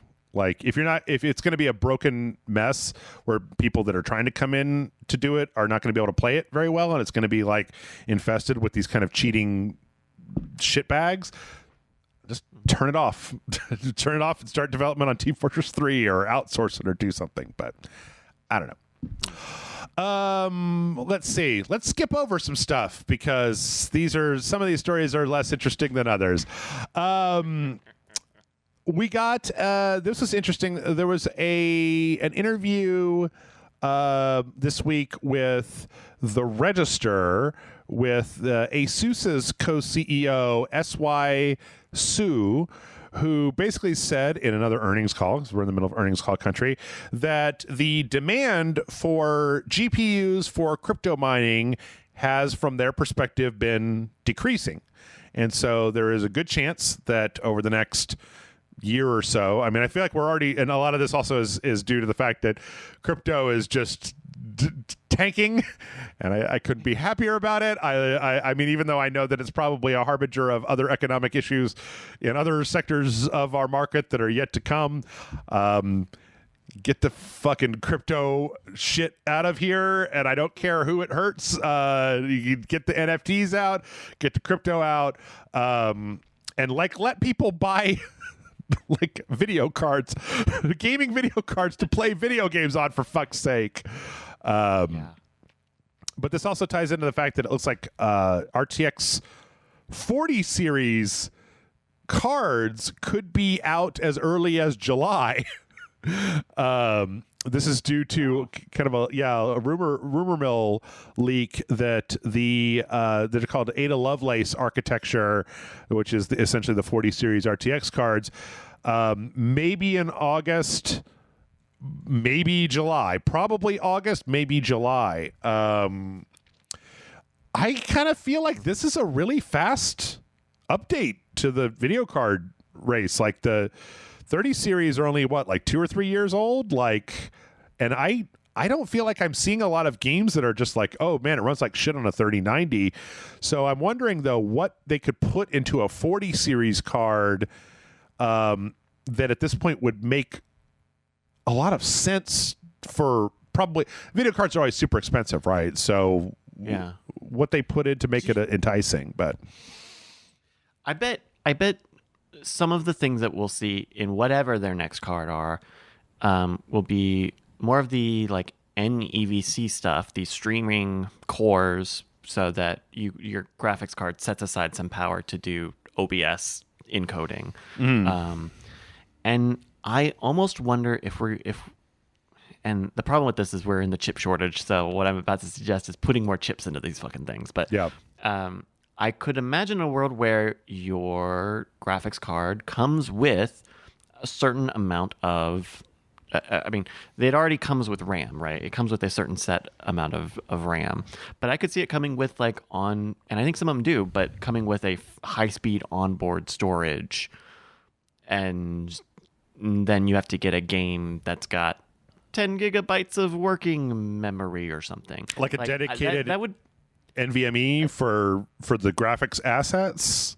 Yeah, so it's all on the same, it's not even going across the motherboard. That would be my guess. Either that or some sort of hardware chip for ray tracing or ray calculations, because those are the hot thing. And if we can make those easier on a hardware level, then you're going to see that expansion. But in the console space, it's those M2 drives that are pushing development forward, right? And that lowest common denominator is not moving up on PC and computer gaming. So I could see that being, if this was gaming focused, and I don't, and nothing tells us that it is, but yeah, that would be an interesting thing to see some experimentation on.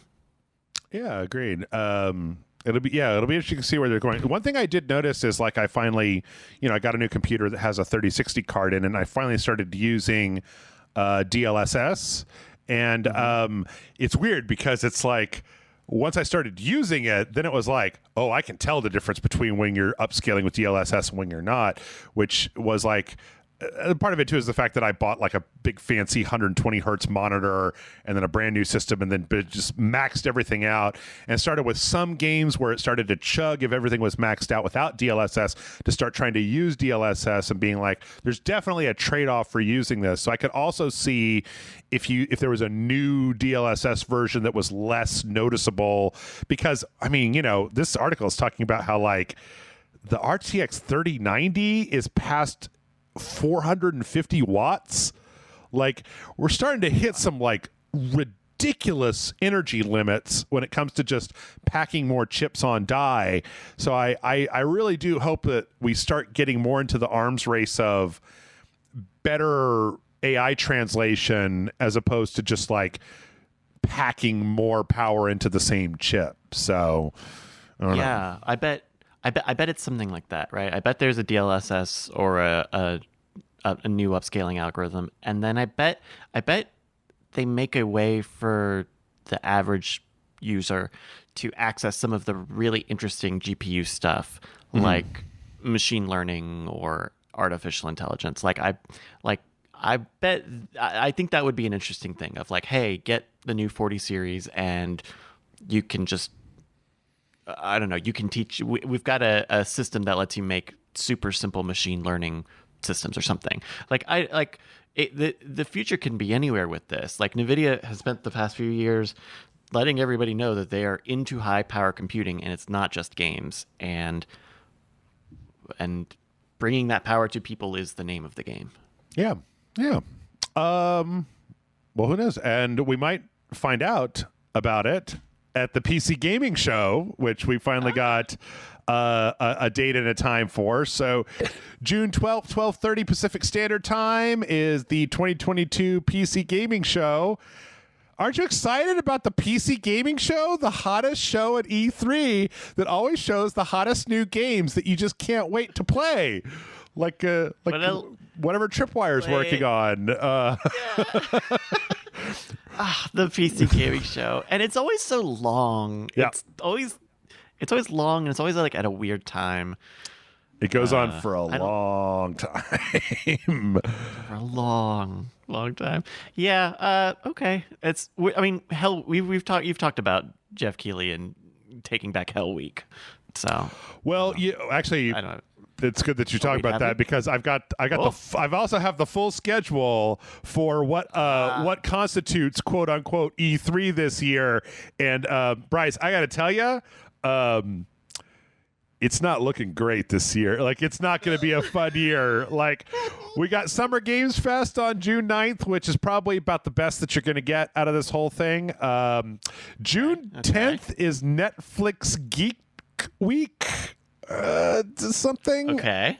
I don't know. That's going to be movie and TV shows. So right. It's going to be great for game season. Yep. We got the Tribeca game Spotlight the same day, June 10th. Oh. Yeah. With some fancy games that got the Tribeca Game Award. June 11th, we've got the Guerrilla Collective, which is just an indie game showcase. We also have another Wholesome Direct. I actually really like me a Wholesome Direct. And then the Future Game Show. Do you remember last year's Future Game Show? Was it like Nolan North and What's Her Face? And it was just like really, really weird. So four indie game presentations. Got it. Okay. June 12th. Xbox at Bethesda. There's actually a name brand show, Xbox and Bethesda, and then the PC Gaming Show that same day, and that's it. That's all. Like, because there's no Nintendo or Sony scheduled. Yep, yet. Or Ubisoft or Capcom or like anybody. So yeah, that's a little bit of it makes my job easier because it means that I'm just going to ignore half of these. We're just going to do one podcast where we talk about Xbox and maybe like the last 30. I don't even have Devolver on here. Come on, Devolver, give me 20 minutes that I can be really happy about because I like Devolver shows a lot. But yeah, it's kind of just Xbox, and then the rest of this is just fucking roll the PC dice about. Is the host super irritating? Even Summer Game Fest last year was okay, but I don't know. Mm-hmm. E3 used to mean something, God damn it, when I was a kid. I got up early and I took the day off of work and I was like, I'm going to watch Nintendo talk about snowboarding. That's it, saddled up with my GameSpot.com. That's right. Yeah. And part of it is like they'll announce more of these, I'm sure. Sony and Nintendo will do one when it's there. This happened last year, right? When where's the Sony thing? Where's the Nintendo thing? And then they both had one. So did Sony have a thing? Or was it just around that time? Like there was a couple weeks after. Or something, after the E3 week. Yeah. It's annoying and it's way too long, and that's going to be the biggest bummer of losing E3 is not making everybody stuff this all into one 7-day window. It's going to be June and July and August, and then before you know it, it'll be Game Awards show season. Yep. But I actually look forward to this time of year because it's as somebody who runs a video game website, the release dates for the year tend to stop around May, and then it's like in June you finally start getting like an accurate idea of what the back half of the year looks like, which right now is just kind of like a nebulous like 2022. So I had to put this story in because I feel like people need to know things, Bryce. I don't have a good transition. Okay. But did you know in 2021 Konami had their best fiscal year of all time. They made more money in 2021 than they did ever before. And I know that people are going to be like, I think I heard the first part of the question on your lips. Ask me that question. You ask me that question, and I will answer it for you. Which is this all of Konami with all of the gambling and the pachinko shit? Is that where all their money's coming from? No. It turns out, so if you look at it, where's the part in here where they talk about it? Let's see. Metal Gear financials. Nope. There's a part in here where we talk about, okay, so you go over 72% of their revenue was from video games. So no, this is not just pachinko parlors and sports clubs and stuff. The thing that was very surprising to me, this is a PC Gamer article, and I recommend everybody go read this because here's the thing. Konami has been releasing video games, just not here. Like last year, apparently in Japan, they sold 3.5 million units of Motaru Dentetsu, which I had to look up, but I've never heard before, which is some kind of mascot board game train-themed anime thing. This thing sold 3.5 million copies in Japan. I know that some people probably saw this on the Xbox, but that fucking Yu-Gi-Oh! Master Duel game that they put out was a goddamn cash machine. Like, just Magic the Gathering, but it's like a Yu-Gi-Oh! Game that you can play online against other people, and apparently you can buy, like, microtransactions of, like, card packs and stuff, and that thing was just fucking all over the place. But it's not just that, because you go through and, like, there was a Contra mobile game, and then there was, like, that Castlevania iOS game, and there was... I thought that eFootball game looked like that replaced PES looked like total garbage, but apparently like nah. But like, look, this is the list of their home titles: is Super Bomberman R Online, eBaseball Pro, Yakuza Spirits 2022, Grand Slam, Yu-Gi-Oh! Rush Duel, Dawn of the Battle Royale, Beat Arena. I mean, have you ever heard of any of these games I'm listing off? There's Castlevania Advanced Collection. I bought that. But eFootball 2022, Tokimeki Memorial, Girls Side Fourth Heart, Dance Dance Revolution, Grand Prix, Konatsute, Pro Kun Pocket R, Sound Voltex Exceed Gear Konosuke. And I mean, I played Getsu Fumaden, but like they released a shitload of games last year. It's just we didn't get any of them. We got like 3 things on that list. We got Yu-Gi-Oh!, we got Getsu Fumaden, and we got the Castlevania collection. But we got eFootball. Oh yeah, and eFootball, which eFootball. I mean, it was a whole thing. We made fun of that. I mean, a bunch of these are music games, right? U-Beat was on there, the DDR and Sound Voltex, and so that's part of it, right? Is their rhythm game section is just making those rhythm games still. I mean, this is what. There were not. I guess maybe that Momotaro Densetsu one, but like a lot of these look like licensed and sequels, and it's not like they're coming out with a hot new series over at Konami. But Konami's doing what Ubisoft and EA do, which is they're leaning on their franchises, and even though they're not the big American games, and they're not big core games necessarily, they are still valuable, right? A successful trading card game can make you a lot of money, turns out. I know I played a lot of Yu-Gi-Oh in high school. There's a lot of potential there, and it seems like they're actualizing it. So good for them. Congratulations, I guess. I just wish it's funny because it's like, You did well. We think about like the Konami games that we know here in the West are just like gone. Silent Hill and Metal Gear and Castlevania, and games that are actually really well beloved, and they're gone. And so it was one of those things where you just assume that because you haven't seen a game from a company that you've played a lot of games from, that it's just like, I guess they just decided to get out of gaming. And that's been like the narrative for a long time, which is why when I read this, it really struck me where it was just like 2021 was Konami's biggest year of all time. And you go, what? And you have to like read this article. So, Yeah. Speaking of what, the question what said really loud. We got the announcement last week that we're getting a Greedfall 2, The Dying World. I don't know if you played the first Greedfall, Bryce, but yes, there is a sequel to Greedfall that is coming out at some point this year. And Okay. apparently the big thing here is in the previous Greedfall, you played as a character that was kind of this colonial person that went from this kind of industrial land to kind of the new world that was full of magic and monsters and stuff like that. And then you had to make a bunch of RPG choices. Apparently in this game, it's the reverse, where you're one of the people from this kind of magical land that is then taken as like a slave back to the city, like the industrial stuff from the first one, and you've got to escape and like try to get them not to kill all your people and then go back to the land and all this stuff. I was wholly unimpressed by Greedfall, but I know some people who really liked it. So yeah. This is not the game I was thinking of, so I don't I don't think I have any thoughts on it. I was thinking of there was a PlayStation Plus game that I thought was very similar to this from a few months ago, but is not it. This looks neat, I guess. Name is bad. It's not a good brand. I feel like it's look, enticing.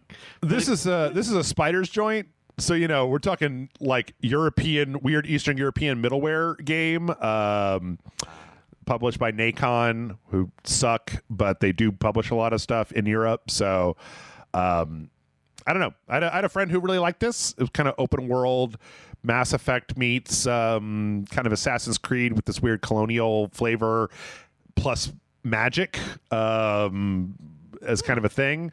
I hate that the colonial aesthetic, that kind of whole period in history and muskets and going to the new world with floppy hats and doing a colonialism. I didn't like that when it was Assassin's Creed 3 or any of that stuff. So I could kind of care less, but I don't know. It's nice to see Spiders is still doing something.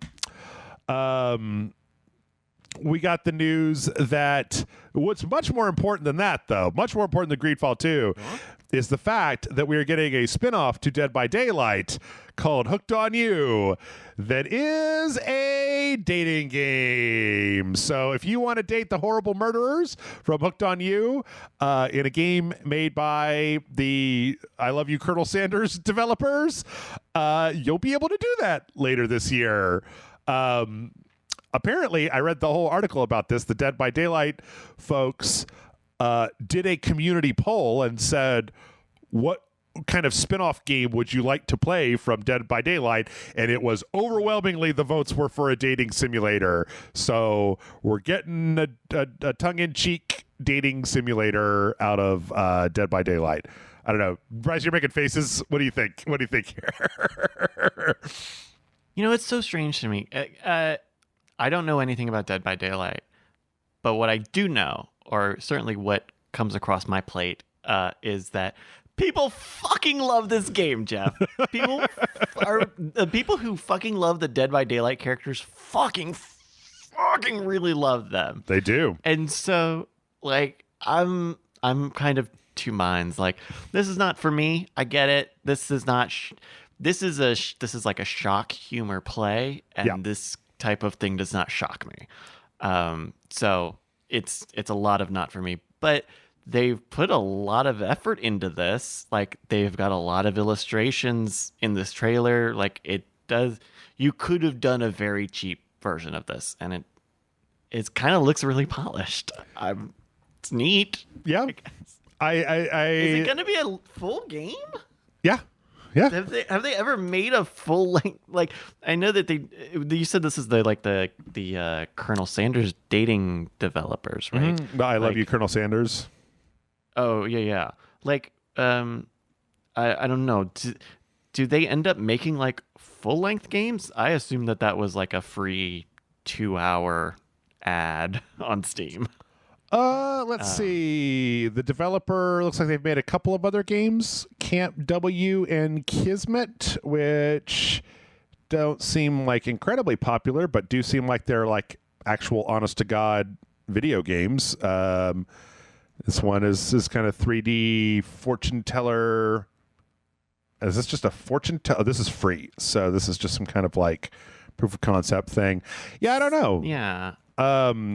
People seem to like that Colonel Sanders game. I mean, it was obviously like a stunt thing, but I mean, I played a little bit of it for Rage Select, and it was like, it did seem, I don't know. I mean, here's the thing. I'm not qualified to talk about this because I don't like visual novels, and I'm not really into dating simulators that aren't Monster Prom. It seemed about as ridiculous as a number of the other anime waifu booby dating game things that are out there right now that are either badly written smut or badly written but without the smut. And so at this point, to me, it's like, yeah, sure, man. I mean, how hard is it to make a dating simulator? Just draw a bunch of pictures. I guess the question is, like, if this is going to be on Steam, are there going to be just like full-on pornographic sex scenes? Because that shit's allowed on Steam. Like, and you know, I don't know, but oh, I'm sure not. Right? There's not a naked version of the KFC game, is there? No, but that was for KFC. And this is for the guys that make the murder simulator, where your job is to hunt down the teenagers and grab them and put them onto a spike so they can scream in agony for hours. If anybody was not squeamish enough to be like, yeah, man, go for it, full on, do whatever you feel like, we don't care. Anyway, we'll see how it goes. I'm really excited about Monster Hunter Sunbreak. Because I really liked Monster Hunter Rise, and I especially have been enjoying playing it on the PC. This week we got some really cool. This is just like, I am now slowly becoming just like one of them Monster Hunter guys, where there was this really technical video showing off some new what do they call these? Like skill bind combos for like different weapons. And so it was like, here's some new moves that you'll be able to do with the greatsword. And as a greatsword main, I'm like, oh, that looks like it would be really useful when it comes to breaking the head parts off of that one guy that I hate attacking all the time. So so I've just been really impressed by the fact that Capcom has said that, you know, in order to play this expansion that's coming out at the end of this month, end of next month, that like you have to play all the way to the final hardest boss that you need to do in multiplayer at the end of Monster Hunter Rise. There is no just like skip to the DLC. Like, you have to be of a high enough skill level, because it seems like they're really bringing in like more end game content. And I kind of appreciated the fact that there's no like fast forward button. You just have to kind of grind through Monster Hunter, and it doesn't take forever, but it does take time. I'm like 25 hours, I guess, and I'm almost up to the point where I'm going to be able to get to the next one. So nice. Yeah. We don't see a lot of like games. We don't see a lot of DLC that markets itself as an expansion. Uses the words massive expansion. Right. Yeah. I don't know, Bryce, you got a good PC. You ever consider hunt some monsters? No. Okay. No. All right. I didn't until Rise came out, and I played it, and I thought it was really great. I liked all the kind of Asian aesthetic of it a lot more than the weird like barbarian fur trapper stuff from the previous games.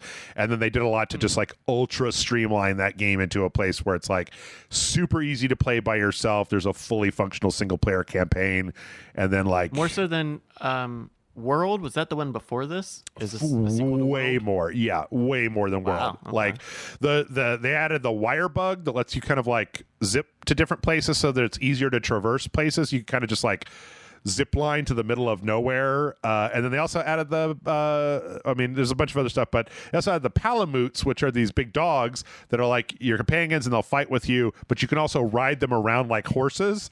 So it lets you like get to the action like 10 times as fast as it does in previous Monster Hunters, because you just like look for the icon on your map, jump on your friendly dog, run off into the sunset, and you're done. So, Nice. well, I don't know. Are you more excited about AI, the Somnium Files Nirvana initiative? Nirvana. Nirvana. The last A in Nirvana is capitalized, so you got to say it like that. Nirvana. I liked watching a couple of minutes of this trailer. What I don't like about this trailer is that it's not a trailer. It's just it's just the characters. Yeah. Just showing you who all the characters and their voice actors are. So there's not really a lot there. But it reminded me how much I like AI, the Somnium Files, and I could find more stories in that world. They certainly have like a system, they've built up a little bit of a system of a thing through that first game. That was the one that was kind of a little nicer, like a visual novel, but then it was like weird. It was like a dream detective. Am I remembering that correctly? Yeah, you went into people's dreams, but you only had a set amount of time to explore, and as you did stuff, that cost you time. Okay. Yeah, I mean, it definitely looks like more of that. Like, I really just have to appreciate. I mean, sometimes I know that I probably come off on this. I mean, I just got done talking about how like I didn't like Monster Hunter until it was Asian themed, and then I was like totally into it, like a big old weeb. But like, the thing is that I appreciate that Japan has enough of an appetite for weird freaking shit that it's like, when the Western world was focused almost exclusively on middle-aged or unshaven, brown-haired white dudes with machine guns, Japan was like, I don't know, what if this bear was torturing children and making them murder each other? And I'm like, yeah, okay, that's cool. I haven't seen that before. Bring on the bear that makes the kids murder each other. Right. So I'm always willing to give some Japanese weirdness a try. Yeah. But we also got a trailer for some American weirdness for this game, The Chant, that appears to be. This is like let's get some kind of like weird trippy horror game that takes place at like a kind of a woo like wellness retreat type of thing. But then there's all this kind of weird like, were there people here before? Did they all die? Or like ghosts? It's got some like flashy single frame stuff going on in the trailer, and like all kinds of weird. It reminds me a lot of a like a Supermassive game, right? Like the Until Dawn or the that kind of thing. But we've got a real short teaser for this, which is kind of interesting. I don't know. You still don't do the scary games, do you, Bryce? When I do the scary game, and I don't know I'm trying to figure out what type of game it is. And I think when you mentioned Supermassive, I was like, oh yeah, this is probably going to be an interactive fiction sort of thing. This will be. Your choices matter, Bryce. They matter so much. You got to decide.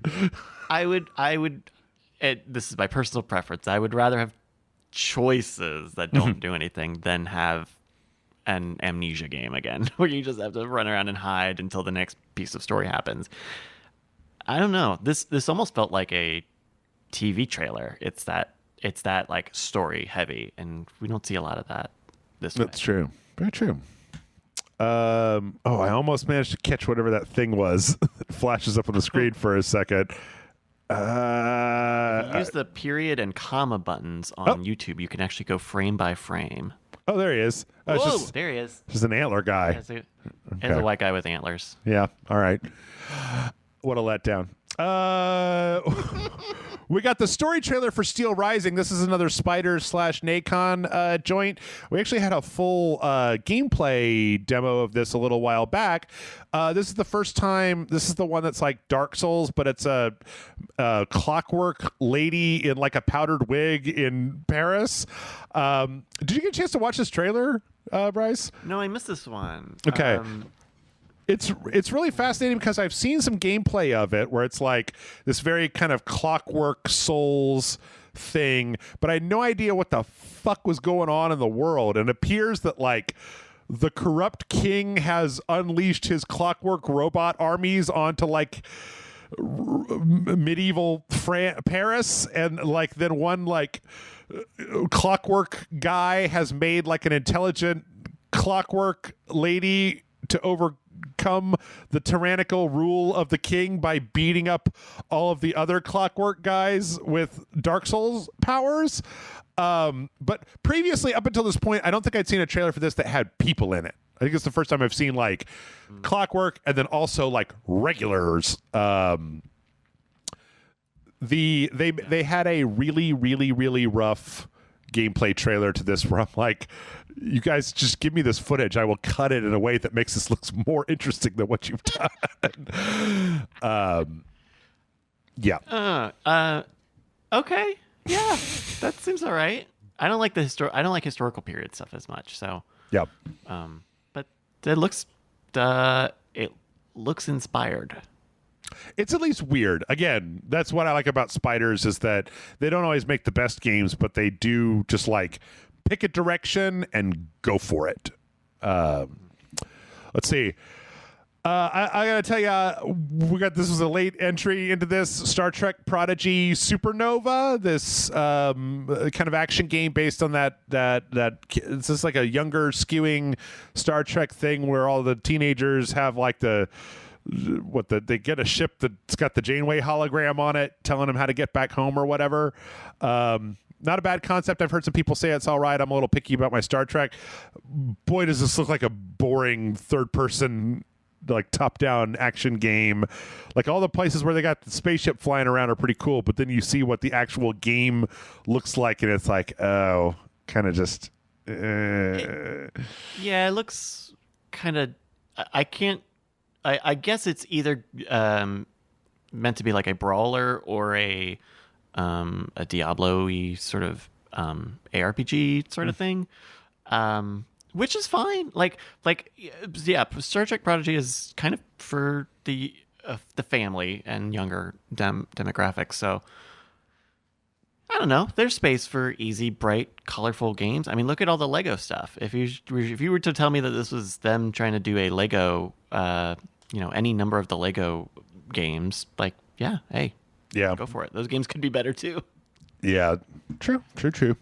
And then our last trailer this week is we got the cinematic worldwide trailer for the release of Roller Champions, the Ubisoft esports roller derby 3v3 thing. I played this when it came into early access a few years back. And it's kind of fun. It's like you got a team of 3, you got to get this ball, and then it's like you have to make at least one revolution around this circular track, and that gets you like 1 point. And then once you've got that point stocked, you have to throw the ball through this little target to actually bank the point. But then if you go around more than once, you get more points if you actually manage to score. So there's kind of a risk reward thing. I mean, at least it's not guys with machine guns buying NFT armor. Like, it's something different from Ubisoft, so I appreciate that. I was gonna say this. There's something about the way that and this is an Ubisoft cinematic trailer, so none of this is how the game will actually look. But yes, like, I almost kind of got a Destruction All Stars vibe from this. Kind of the very bright, very colorful arena stadium sort of aesthetic, but I don't know, you were describing it and I was like, actually this is interesting. Like, Destruction All Stars kind of doesn't work just because just the way it's set up does not make a lot of sense, being in a car and out of a car, and but this could be interesting if they keep it simple. Yeah, it's the thing is that I don't know. Are they doing? Is it going? I don't know if they're going to free to play. I don't know. I think you actually have to pay money. Maybe I don't. Oh no, see. it says free to play PvP derby game. Okay. Yeah, I mean, like, here's the thing. There was what it kind of reminds me of is for a little while there, I got really into, I don't remember what the name of it was, on a basketball game on the PlayStation. There was like a 3v3, it was like 3v3 freestyle or something like that, where you pick your basketball person. It was just a few people. The thing is that the difference between this and Destruction All Stars, right, is like I can testify that like it's just an oval track, and like the teams can either actually go in either direction on the track, and so it's a much more confined space, so it becomes like very simple to pick up. There's not a lot of rules to it, and then it's just about like trying to play the best you can in this very small space, and kind of the best thing that sports games do, which is you have a very enclosed thing with very like static rules, and then it's just who can execute on those rules better than the other person. So I actually think that this is worth a try, and if I remember correctly, they're also bringing it to the consoles. Previously it was in early access on the PC for a little while, but it's coming to PS4, PS5, Xbox One, Series X, and then there's Switch, Stadia, and Amazon Luna at some point later down the line. So, yeah, I'm sure. Yeah, but no, I highly recommend it. I think, I mean, it's just like a fun little thing. All right, let's zip through the rest of these. Chivalry 2 is coming to Steam on June 12th. It was previously an Epic Game exclusive, but it's coming to Steam, and it's also bringing the Tenosian Invasion update, which brings this kind of crusade vibe to it. Some new maps, some new characters, a new faction.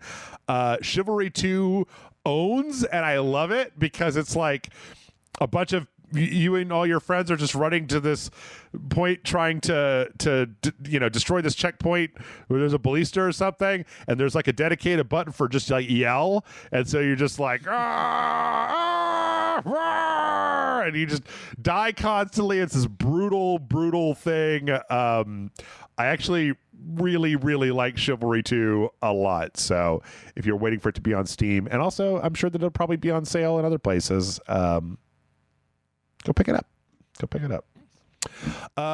We got some, I skipped over, there were some Dead Space videos, the Dead Space remake videos that came out, but the big takeaway from this is this is supposed to be coming out January 27th of 2023. I'm sure, Bryce, there is no way that this will get pushed back to I'm sure to March. Yeah. So if you were waiting for that later this year, it got pushed back. I don't know. I'm a little like shaky about whether Dead Space remake is something that I'm really all that interested in, but we'll see. The Witcher 3 next gen update got a revised release date, so Q4 of 2022. There were some questions for a little while as this got moved from production house over into CD Projekt Red proper, whether this is going to cause a big delay. But if you're still trying to play The Witcher 3 or you're still waiting to play The Witcher 3, you can get a nice copy or a nice version of it sometime later this year. So I picked up Witcher 3 on a PlayStation sale a few months ago because I knew they were going to do this remaster. Mm-hmm. Of course they delayed it.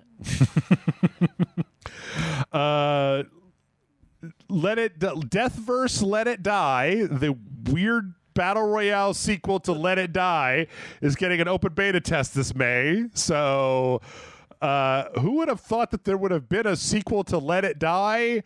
Not me, baby. I was thinking about Let It Die the other day too. Like, Let It Die is so interesting. A roguelike, or I mean, Souls. It's basically a free-to-play Souls game. Yeah. Yeah. But it always had I really like the style of Let It Die. Let It Die was like very kind of singular. It really wasn't trying to be anything other than itself. Mm-hmm. And what it was a dark, dirty Souls game with a skateboarding Grim Reaper. Uncle Death is the greatest, and I will brook no opinions that are not Uncle Death is the greatest as the skateboarding Grim Reaper. So they're making a battle royale out of this Souls game? Yes. Did you not see the horrible, or not horrible, but it's like the straight up weird trailer for this? It was like a PlayStation state of play, October 2021. And it was I must have missed that. It's like 16 players or something like that, and kind of real weird. It looks like it just a very much a continuation of the kind of strangeness, but it's not just battle royale. There's also like a bunch of like there's like mobs and stuff on the map that you can kill, or the AI hunters that will come after you, and if you kill them, then you can get a thing that'll let you upgrade whatever the weapons are that you brought with you to the map. And then you can see in this trailer it's like weird electric gauntlets and katanas and exploding electricities and weird dancing ladies with golden arms. It looks like it's not being made by Grasshopper Manufacturer, but it's definitely feels like they kind of got a little bit at least of the same vibe as the original. So yeah, I'd try it out. I would try this out at least. Yep. Huh. Yep. That's going to be, what was that, May that they're putting out? Yeah, doing a beta test in May. So let's see. Genshin Impact is having another, the Genshin Impact developer has this new game that they announced called Zenless Zone Zeros, that is some kind of like super stylish 3D action science fiction anime waifu, more adjectives game.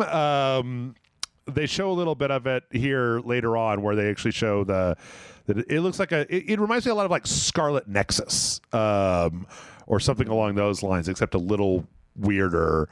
I don't know. I would maybe try this one out. I wasn't the biggest fan of Genshin Impact because it was more just kind of a, well, I don't like the fact you can't restart Genshin Impact, and I played it and I didn't like it, and I wanted to go back later on. They were just like, nope, you can't reset your progress.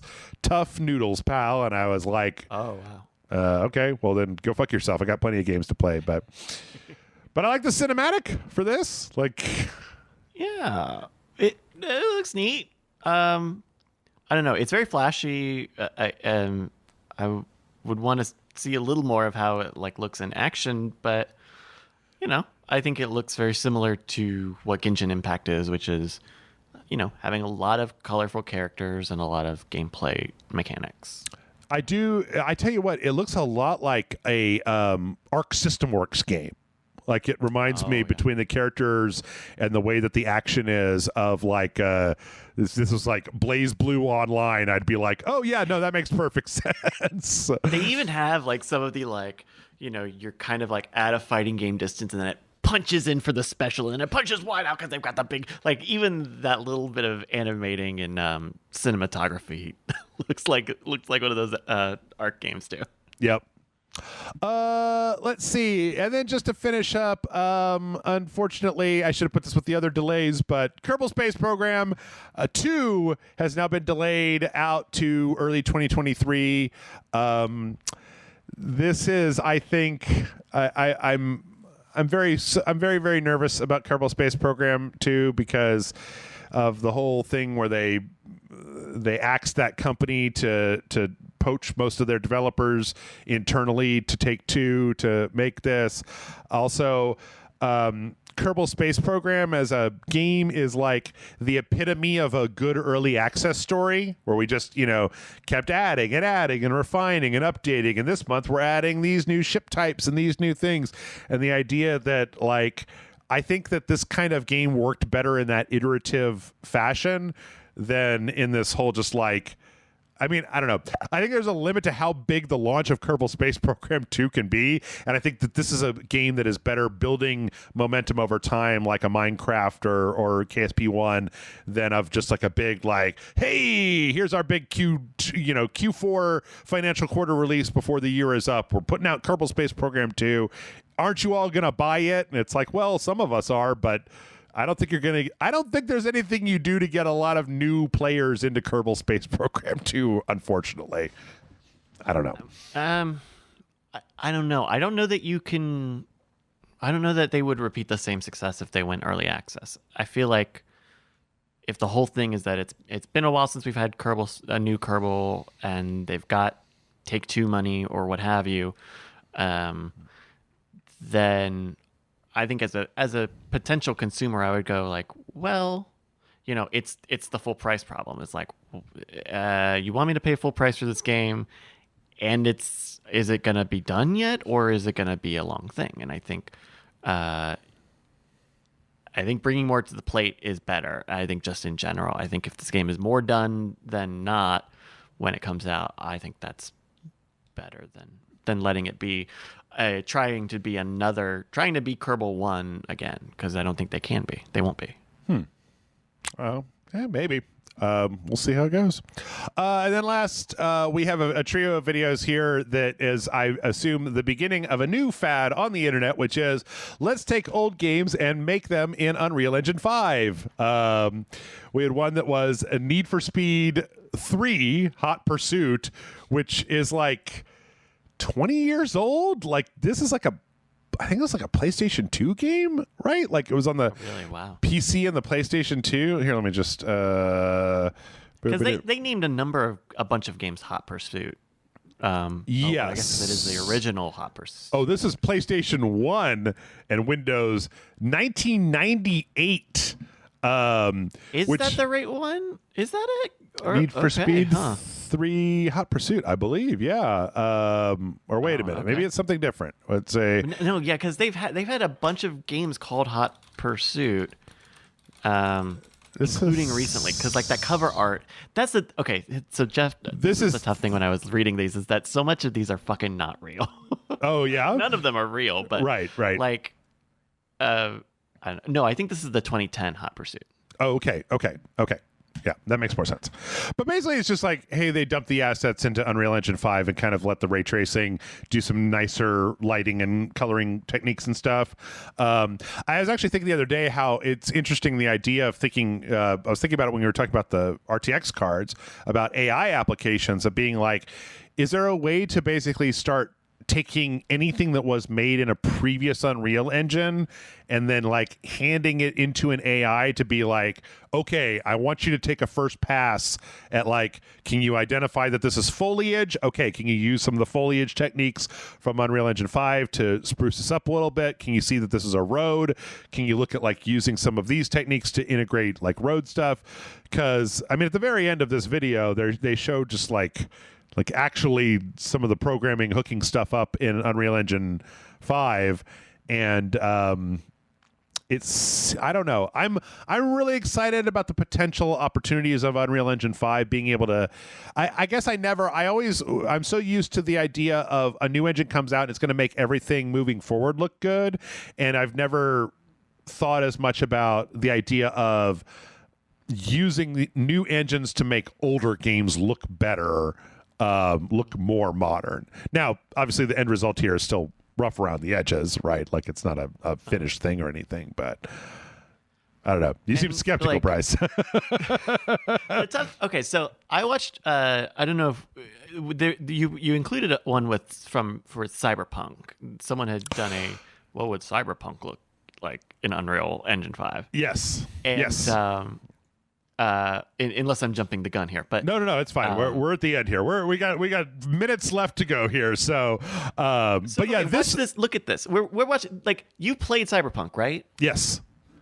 This is not that game. No, and this was none of this is in that game. This is all shit. They put it in the description. They bought all this stuff off the Epic and like Unity Unreal Engine store. Yes. Like, cool, but that's not what. This one was less like, here's what Cyberpunk would look like in Unreal Engine 5, and like, here's what it could look like kind of thing. Cyberpunk game would look like. Yes. I thought that it was just like, some of the stuff like the character creator, and like I thought that this was impressive just from a perspective of like some numbnut slapped this thing together with assets from the store, and like, does it look as good as Cyberpunk? Not really, but it looks close enough for a thing that some numbnuts slapped together, and not a thing that was in development for a decade and then came out broken and fucked up. Like, some of these scenes are obviously using like the pre-made assets or that city engine from the Matrix games or whatever, and then kind of slapping the lady eating sushi on the side of the Matrix building, making it rain and being like Blade Runner, right? But it's still kind of impressive with this Unreal Engine 5 stuff, just how far you can get with the screwing around parts. Like, that's the thing I think that is most impressive to me, is the idea that this could be made by like even talented amateurs. 5 years ago, you had to have millions of dollars and a development staff working for 10 years to make anything looked even remotely close to this. So just the idea of bringing the basics of what we can do up, to me, has been the most impressive thing about Unreal Engine 5. Yeah. And like it does look like nice, it is very high like fidelity, and it looks really, really sharp. I just like immediately got thrown out because I was like, I played a lot of this fucking game and none of it is even close to this. But like at the same time, like that's what concept and demo videos are supposed to be. Like, the thing that's keeping Cyberpunk from looking like this is not, one kid in his bedroom buying assets on the Unreal Store. It's like, this is very expensive to do in real time. This is very complicated to build. All of these fine details need people, plugging it in right now. And so it's cool, and it's not even a hardware issue. It's just it takes a lot to make a good game look like this, and it is impressive. Yeah. I mean, I think this particularly bodes well because CD Projekt Red said that for the next Witcher game, they're switching over to Unreal Engine 5 as opposed to the internal Red engine, which some have theorized was maybe one of the reasons that it was so hard to get Cyberpunk running in a good way, that some of the performance stuff might have been related to the fact they were using their own proprietary engine instead of something that was built to run on a variety of different hardware sets, et cetera, on down the line. And then finally we had the same thing where somebody remade River Run, the first village from Skyrim that you get to. It's great to see that we're still doing Skyrim. We're never going to stop doing Skyrim. Maybe once they put out Elder Scrolls 6, we'll finally stop doing Skyrim. But no, but I would say this, Jeff. So this is my other. Okay, I'm all gripes today. This Do is my it. other gripe about this. Gripe it up. What we're watching, like there's a camera that is very smoothly panning through River Run. Yes. Dog, no one plays the game like this. If you did this camera movement in Skyrim, it would look impressive too, because the game doesn't have cinematography. The game is just over your shoulder, or it's first person. So even like the regular game, if you choreograph this camera movement, it would look interesting. It would be an interesting, because it feels like a benchmark, but also like it's Skyrim. Skyrim doesn't look like this. And okay. Right. Yeah. I don't know. I'm just excited to see what Unreal Engine 5 can do. Like, I think that so many of these things getting pumped out so fast, and I mean, there's that whole week where they had like they showed off that video of like the different tools and stuff, and man, some of that stuff looked like it's just like we're really bringing the accessibility of being able to do stuff like from having to have a lot of expertise to being able to like start at this really high bar for quality. I mean, just the stuff in Unreal about these like the mega textures, where like the further you get away from them, the lower the detail is reduced, and then as you move closer to them, it's like they're loading in more and more, so you can get very like, so it's not having to render everything like at the same time. And unlike traditional level of details, like that applies, that's like procedural to like a character model, right? Like it will automatically simplify. Like at least that's what I remember from one of those things, was that you just gave it the high resolution model and it downgraded it for you. It figured all that stuff out. Yeah. Instead of manually, building an LOD system. Yeah, for anybody, I don't know, just if anybody remembers, like when you were playing games a long time ago and you could watch the assets at a distance go from being the shitty version to the medium version to the high version to the ultra version as you got closer to them. The idea that could be done without having to with one asset that was then rendered differently depending on like where the player focus was. I don't know. I'm really interested to see in 5 years where we are once this stuff gets into the general public and once talented game developers really start getting their hands on it. I truly think that like when we jump to this new PS5 and Xbox Series X a console state, that like we didn't see like this this huge jump in quality, but that like these combined with this engine or engines like this could get us to a thing where we're going to look at stuff and we're going to start seeing articles where a trailer comes out, people are like, it looks like a fucking PS4 game. Ugh, my eyes have cancer now. Anyway, eyeball cancer. That's what we're going to go out on. Bryce, tell the fine people of the internet where they can find you. Yeah, you can find me on Twitter at Brycas, BRYCAS. And you've heard me on this podcast in the past talk about the marbles, the LFG marble stuff. It's back. Season 3 is kicking off the day that we're recording this. But check us out on Fridays. Twitch.tv/Night Attack is where it's at. Or just go to our website, marbles.win. It's got all the information there. It's a lot of fun. And we're doing Fridays. We're back at it. Check it out. It's a lot of fun. Thank you. Cool. And that's, I mean, you already know where you are. Like I don't want to pimp out Rage Select. I don't know how you'd be at the end of a multi-hour Patreon.com/Rage Select, I guess, if you want to. If you feel like it. I'm not here to twist anybody's arm. It's just, That's literally what you're supposed to do right now. We just started playing Duke Nukem Forever. So if you're interested in seeing that, my co-host Michael has been bothering me for years to play it. I remember playing it before and it being a huge pile of garbage that was really fun to laugh at. So hopefully it'll be a huge pile of garbage it's really fun to laugh at, as opposed to a huge pile of garbage that's just smelly and it smells real bad. So that's it. That's the podcast. You got another podcast. Bye, everybody.